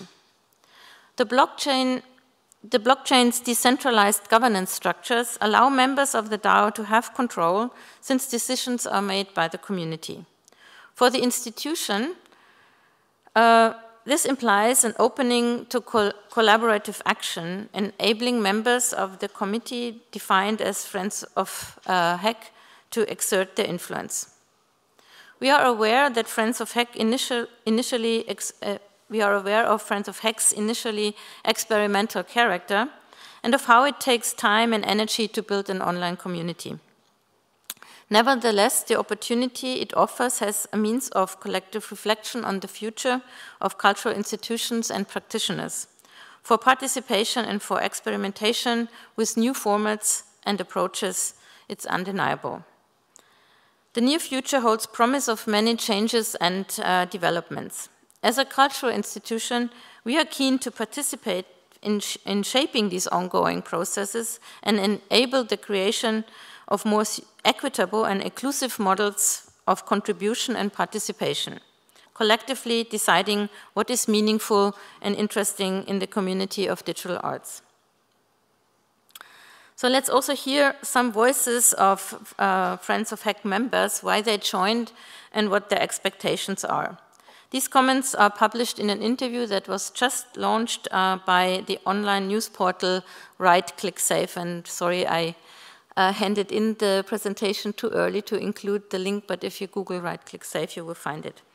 So Armin Blasbichler, a collector and Web3 aficionado, as he calls himself, writes, having participated in some mission-driven DAOs across different fields, I discovered that having a voice in such organizations imparts a unique quality, a vested interest that transcends mere economic considerations and idealistic principles.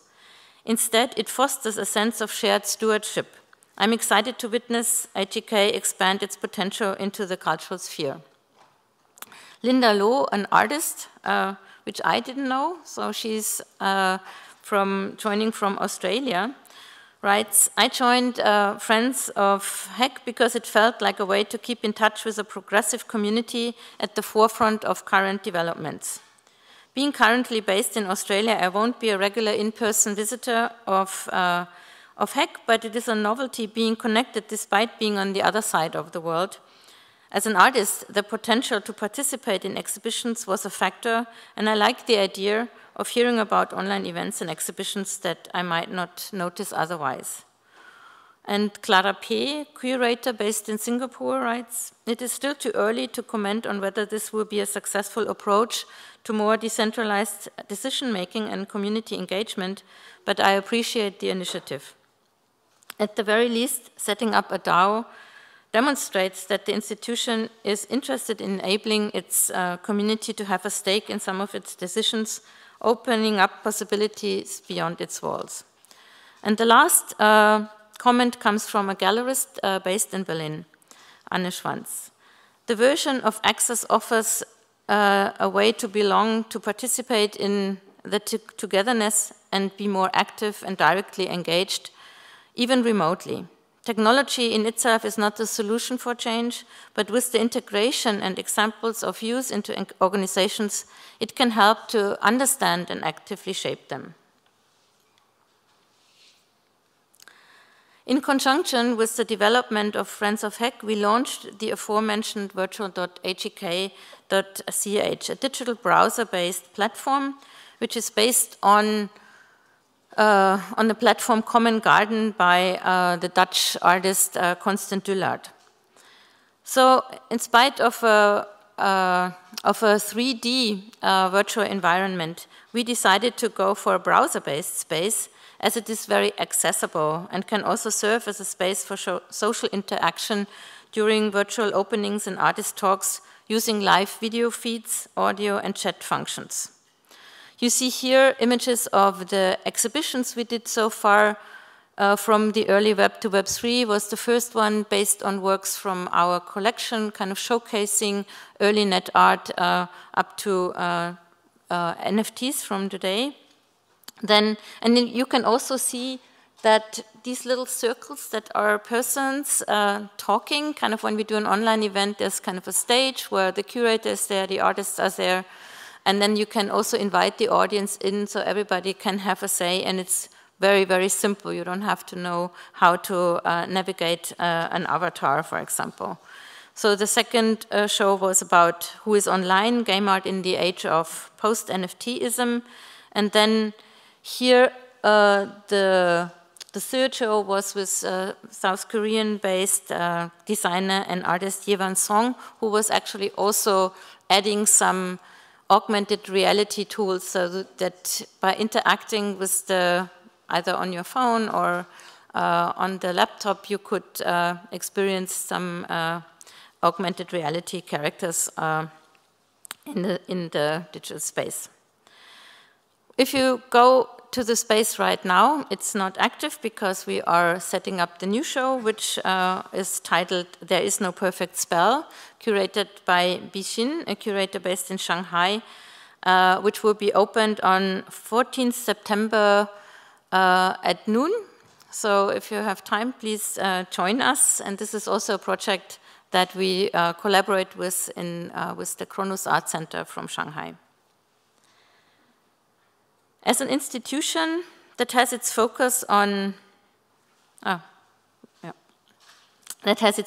digital art, it was a logical step for HEK to also include NFTs in the collection and to start distributing NFT editions. Our first NFT edition was launched in the connection to the exhibition Earthbound in Dialogue with Nature, with a new conceptual work by artist and net art pioneer Ursula Endlicher. We advertised the launch through our usual channels, and a few NFTs were sold, but to cut it short, and we heard this also before by Thomas, it was not successful as the artist was not well known in the Web3 ecosystem, and neither were we as an institution. The second NFT edition, a commission by Leander Herzog and Milian Mori, two Swiss artists who work with generative software and sound, we launched this year after our extensive training with the WAC Fellowship, and this time we did everything right, I would say, in terms of online promotion, reaching out to Web3 communication platforms, etc. And this time the NFT edition was sold out on the first day. I'm mentioning that as it is important, you said it before, to understand the Web3 ecosystem and how to reach out to these new audiences and potential collectors.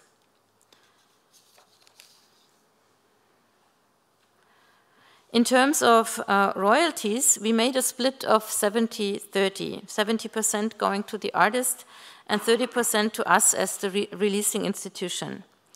We came to that solution as successful artists don't really need us to release their NFTs. Nevertheless, we made the experience that all the artists we were reaching out to for upcoming NFT editions were eager to work with us. It shows that the context of the institution and curated exhibitions in Web3 become more and more important. So far, our two NFT editions have been based on the Tezos blockchain and have been released on the platform object.com. In our collaboration with our tech partner Haifa, who has also worked on the DAO, we are now working on the implementation of a multi-chain solution via our web shop, which is embedded on the website, which you can see here. And for us, it was very, we collected early on, but we collected only works that were based on the Tezos blockchain before Ethereum switched to proof of stake, something we all heard, which is a very an authentication system that is way more sustainable than proof of work. So that's why we also started to do our NFT editions first only with Tezos. Our activities in Web3 are also mirrored in the exhibition program. Over the summer, we presented the show Collective World Building, Art in the Metaverse, an international group exhibition that presented several strategies of artists working in DAOs, amongst other things. Just opened last Friday has our show Exploring the Decentralized Web, Art on the Blockchain, which presents works that use blockchain as an artistic medium and which reflects on blockchain infrastructures, their environmental impact, as well as their technological opacity. Both shows will be documented in a publication that offers an in-depth reflection on metaverses, blockchain technologies, and Web3. Should you be interested to join our activities, you find here access to Friends of Hack, and I also brought some flyers where you can use the QR code and information on the current show, and I would thank you very much for your attention. I think that I was only able to arrive in this session because I had a previous commitment, but one thing that is very important that I liked very much of the two previous presentations were that they were talking about real use cases in publicly deployed blockchains. And in a way, I think that perhaps this is the reason why this presentation that I am doing now fits the picture that is being painted in this last session better, because I will try to see on how you can expand this beyond pilot cases, beyond use cases, into creating a whole ecosystem that can be beneficial for different museums based on blockchain, on a blockchain platform. And there are different ways in which you can think of what happens inside of a blockchain. On the one side, or what is a blockchain? It was said before that you had an introduction by Fred on what blockchains are and what blockchains enable. I will perhaps repeat some of the contents that were explained by him, so I apologize if I do so, but I want to introduce some key elements because they lead on why it is possible to create this sort of ecosystem based on blockchain-based systems in which all the museums can play a very important role. From a technical point of view, a blockchain is a distributed ledger technology that allows for the storage in a sequential manner of data in a tamper-proof manner. This means that if we add data to a blockchain, we cannot later remove it. And therefore, some ideas like provenance and so on can be easily implemented inside of the blockchain because the technology exactly is an append-only one from a technical point of view, a storage solution. And there is another aspect that is important in this technical definition, which is that it is distributed. Okay, so multiple parties play a role inside of putting information inside of this blockchain. But the important thing, and that's why I am very keen of this area, is that blockchains, you should not think of them just as a technical construct. That's why I was doubtful on how to frame, and then I use the word platform, and not a blockchain technology, it's a platform. Because blockchains serve multiple purposes.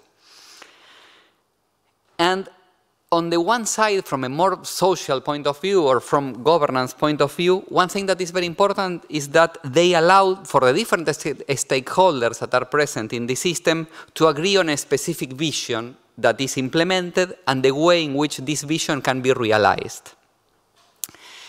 That's why blockchains give all a layer of infrastructure to govern them. DAOs are an example. That's why the previous presentation was so important in this case. But you can think of this not only at the level of a single application inside of a blockchain, but you can think that also the blockchain is governed itself. That's why different foundations are there trying to foster their own ecosystems because they are governing the blockchain as a whole, and nobody prevents someone else to building a new governance system for a new blockchain. Once you have implemented this technical solution, another thing that is very interesting is that you can build inside of that platform the creation and the implementation of a specific economic incentives for the people that is participating in this field, in this blockchain, engaging more stakeholders inside of the system, but also to produce fundraising. It was more or less part of the implementations that we were looking in the previous use cases. Once again, if we look into the technical solution or blockchains as a technical solution, I was talking about decentralized data storage. Depending on how you want to implement it, this also may mean that you may have transparency in terms of all the data or some of the data that is stored inside of the blockchain. And therefore, accountability starts to appear in the system in the platform if you develop it in that way. But from a museum point of view, and I will give you a very simple and neat, I hope, example of what you can build with a blockchain, you can build a completely new layer of data intelligence based on the data that is stored in the blockchain. You can share records, but also you can understand how people use the records if you decide to do so. And exactly because of this data transparency is that you can even analyze the behavior of multiple stakeholders or users that are present inside of the system. Remember, in a blockchain you have a set of transactions that are stored inside of this. If you decide to put it publicly, you have a fantastic tool to do a lot of business decisions, but also to understand the behavior of the people that is using this system. So remember, it was a long day, but this is just to summarize everything that I say so far. Blockchains are not just a technology. That's an important aspect of this. Once they are deployed, they become what we call a complex socio-technical system that, if you design them right, and that's perhaps the key inside of all this sentence, they facilitate the coordination of the users. If you ask me, many of the implementations failed exactly in this last part of the sentence, okay? And that's part of the research that we are developing. You see that the background was changing from slide to slide. Now this is a Lichthof in our university. In a way, the fact that blockchain is not a technology is the approach that we take when analyzing blockchains, looking at this from this interdisciplinary point of view. There is another aspect that is important in blockchains, is that, as you have seen before, you have a lot of things that work just out of the box in them. So if you have a consortium of different stakeholders trying to develop a blockchain-based system, are a very cost-efficient approach to reduce the marginal cost of adding new entrants into the system if you want to append new stakeholders, but also in order to build new solutions based on them. And once again, you will see that I use always if designed right a lot. The ifs are very the ifs inside of the design process are very important in blockchain-based systems. You can also build a very interesting federated system of stakeholders that have similar rights, which is important because for these systems to properly work, you need decentralization. You need comparable stakeholders participating in them and governing them. So the question is, when do we need blockchains actually? And there was a paper that was published a few years ago by two researchers. Arthur Gervais is now professor at UCL, two researchers of ETH here, and they were from the computer science department. So the approach that they took was completely technological. They only, I mean, it is an interesting paper, don't get me wrong, but it is focused on my first slide only. It's only looking at the technology. And you will see it right, yes, because the screen is large enough, but basically it has a decision tree on when you need blockchains. And if you go, TTP means trusted third party. In general, the point is, if you think of an ecosystem in which museums are building their own blockchain, they would be, and for example, they want to store items of the collections, as it was said before. They may want to digitize part of their collection as well, and perhaps put it under some situations. Selling these digital copies may be one thing, or creating new items and selling them could be a thing. But I will show you an example that does not involve at all economic exchanges. Okay, but do we want to store constantly a state? Yes.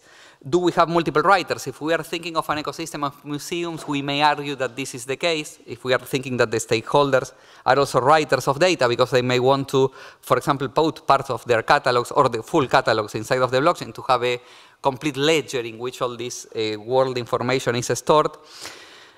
Can you use always an online trusted third party? The answer would be no. Okay. Are all the writers known? Perhaps yes, I would argue. Can you trust the parties? This is not necessarily the case. Perhaps you want to avoid complications because of wars, etc. You may want to, you may not always to continuously trust all the parties that are writing information there. Do you need public verifiability? I would say yes, because in some cases you want to share data with the public and so on. So at least, depending on the consideration, you always need some sort of blockchains, but you see that this blockchain should be permissioned, would be the logical decision here. But this is only from a technical point of view, as I said. There are other aspects that are important, and we should be answering as well whether museums may need a blockchain from different perspectives. For example, from the governance perspective that I was explaining before. And the question is, if we are thinking of a federated system of museums, for example, we may, and we have this Gedanken experiment we may want to say that different stakeholders may have different needs and decision rights, okay, and this is perhaps another reason to have a blockchain, but also perhaps you want to place incentives, and actually the two previous use cases show that you need economic incentives to do this, so perhaps the answer is yes. And also,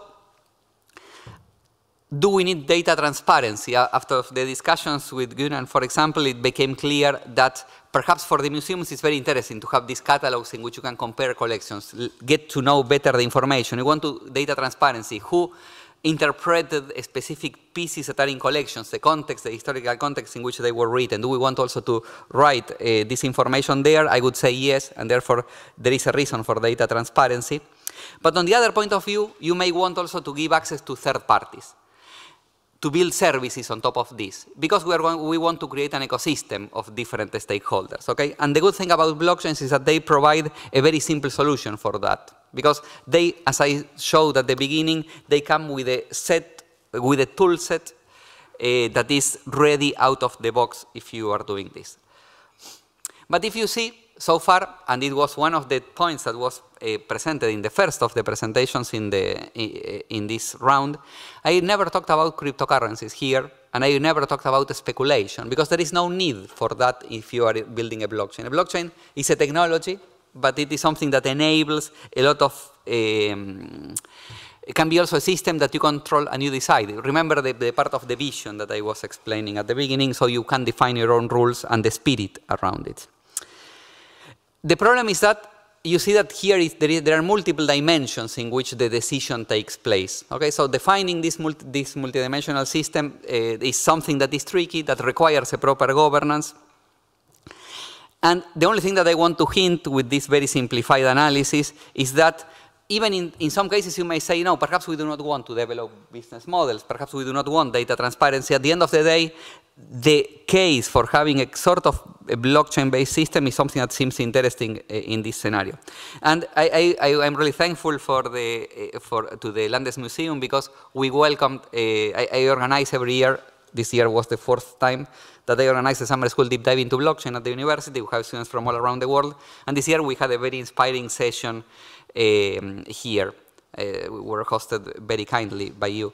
And one of the groups, I will briefly summarize some of the work of one of the groups that was working on this, in which they were envisioning the museum of the future. This was the idea of these students. And they were thinking through all the range, having as target the Landesmuseum, this museum here. And what they were thinking is, perhaps we can use blockchains to transform the experiences of the people that is participating in the museum, once again going to the direction of metaverse and these kind of things, virtual reality, augmented reality. But we can also build additional incentives for the people to participate in the museum. And on the other side, we can also have database management, having the catalog managed in this way. Okay, these were their ideas. One of the things that they did, exactly building on transforming experiences, they digitized actually part of the dresses that are presented here. They are in 3 dimensions, and their idea was something similar to what some fashion brands do, okay? That is putting your own avatar in the metaverse inside of this environment, and trying to perceive the museum in a different way. The other thing that they were thinking that is very interesting to my taste, it goes back into my previous reflection on the nature of the tokens that you have in the system, is that you do not need assets to be just for speculative matters. If you are building an ecosystem and you have different stakeholders inside of the system, you may have some representation that gives people rights to make decisions inside of the system and decide what will happen next. Exhibitions, extensions, etc. Is something that can be done and engage better the community. But also, you can have tokens that allow you to access different services. For example, having these yearly abonnements inside of the museum, etc. But the important thing here, the most important reflection from this is that you cannot think, there is a fatal flaw in most of the implemented blockchains, is that they think that economic incentives are the only thing that drive people participation inside of them. And actually, we do a lot of things for other reasons. That's why we For example, people donate blood, people spend time just to learn, etc. And therefore, we as humans have multiple dimensions, like the decision tree that I had before, also in terms of what drives our behavior. It is not only financial gain. And there is no reason to represent different kinds of actions always based on a single token. Okay? And on the other side as well, a streamlined provenance recording system that is something that may enhance this everything that I was saying related to the catalog and so on. The important thing here is that they also thought of a timeline, and the only thing that I will rescue from this slide is the fact that, for example, in the Landesmuseum, we have people that already have early ABO, and I think that these people may be very interesting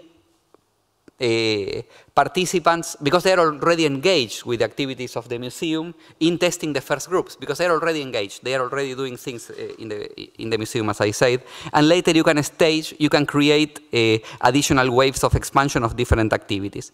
But I want to say something that was wrong, sorry, and then I mentioned a very short implementation of the 5 minutes, fantastic.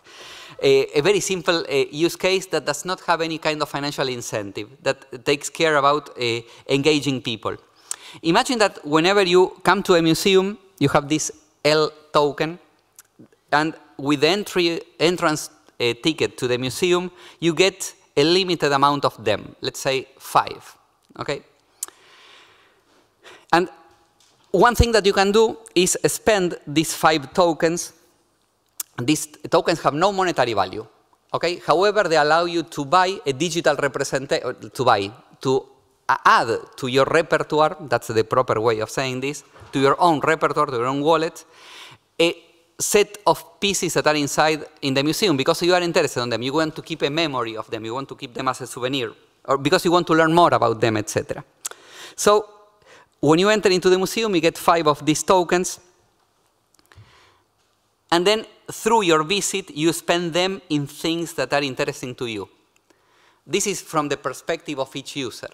From the perspective of the museum, after you have done this with thousands of people that attend the museum after a few weeks or months, you will get a very good picture of what is interesting to the people that attend the museum, and you will have a much better intelligence tool to design your exhibits or portray in different manners things that are interesting, how to update the rooms, etc.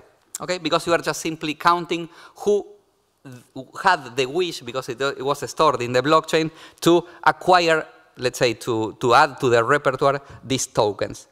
So it's something that is very simple, that has no financial value, that allows you to have a very good mapping of what is interesting. And I like very much the project of the students. They were thinking it all through. And there is a caveat on everything that I said before. And my only comment to their approach is that all this that they did was very thoughtful, but it misses the fact that the pain that a museum has, but also the opportunity that it has as a single museum, the Landesmuseum, is also repeated thousands of times around the world. And actually, this is what enables the possibility to create an ecosystem of museums that are doing the same kind of things. Because at the end of the day, many museums have similar needs, and the cost of deploying such platform only to have this app in which you add some 3D models into a wallet is not particularly a good investment for a single museum. If you think of a large pool, or a reasonable pool, let's say, not a large, but a reasonable pool of initial stakeholders that want to share this vision, is something that can materialize in different ways, and every time the marginal cost of implementing new functionalities decreases because you have a larger audience that is attracted by this. And also the learning curve for the participants, even for the final users, is much lower. And you have a much larger, you start to have network effects, because then you have traceability across different catalogs, across different museums. You know which museum gave what to whom, etc., etc., etc., all for the same price. We know from different economic models that networks have different value, And the important thing is that the larger the network is, here you do not have a situation like in Netflix. Okay, Netflix, what happens is that the revenue of Netflix is proportional to the number of subscribers. Here you have a network effect in which you have a family of museums that is doing that with its users. The value of having these platforms grows much faster than linearly, okay, because you have multiple users that are doing this. Which are the problems here? One thing that is a caveat on everything that I was saying that requires part of the implementation is we really need to have properly link every kind of assets like the catalogs, etc., with the blockchain. This is a very interesting design choice that is not very well thought through inside of everything that I was saying here. It's a challenge, but it's an interesting one. It's not unsolvable. There are multiple approaches to do that. But the thing that you as a museum can do is that you can leverage on the insight that this data transparency gives in order to advance knowledge. As I was saying before, you can incentivize people in different ways, boost interest, and build additional and fair sources of revenue. Thank you very much, and I'm very thankful to the students that did part of the work for this.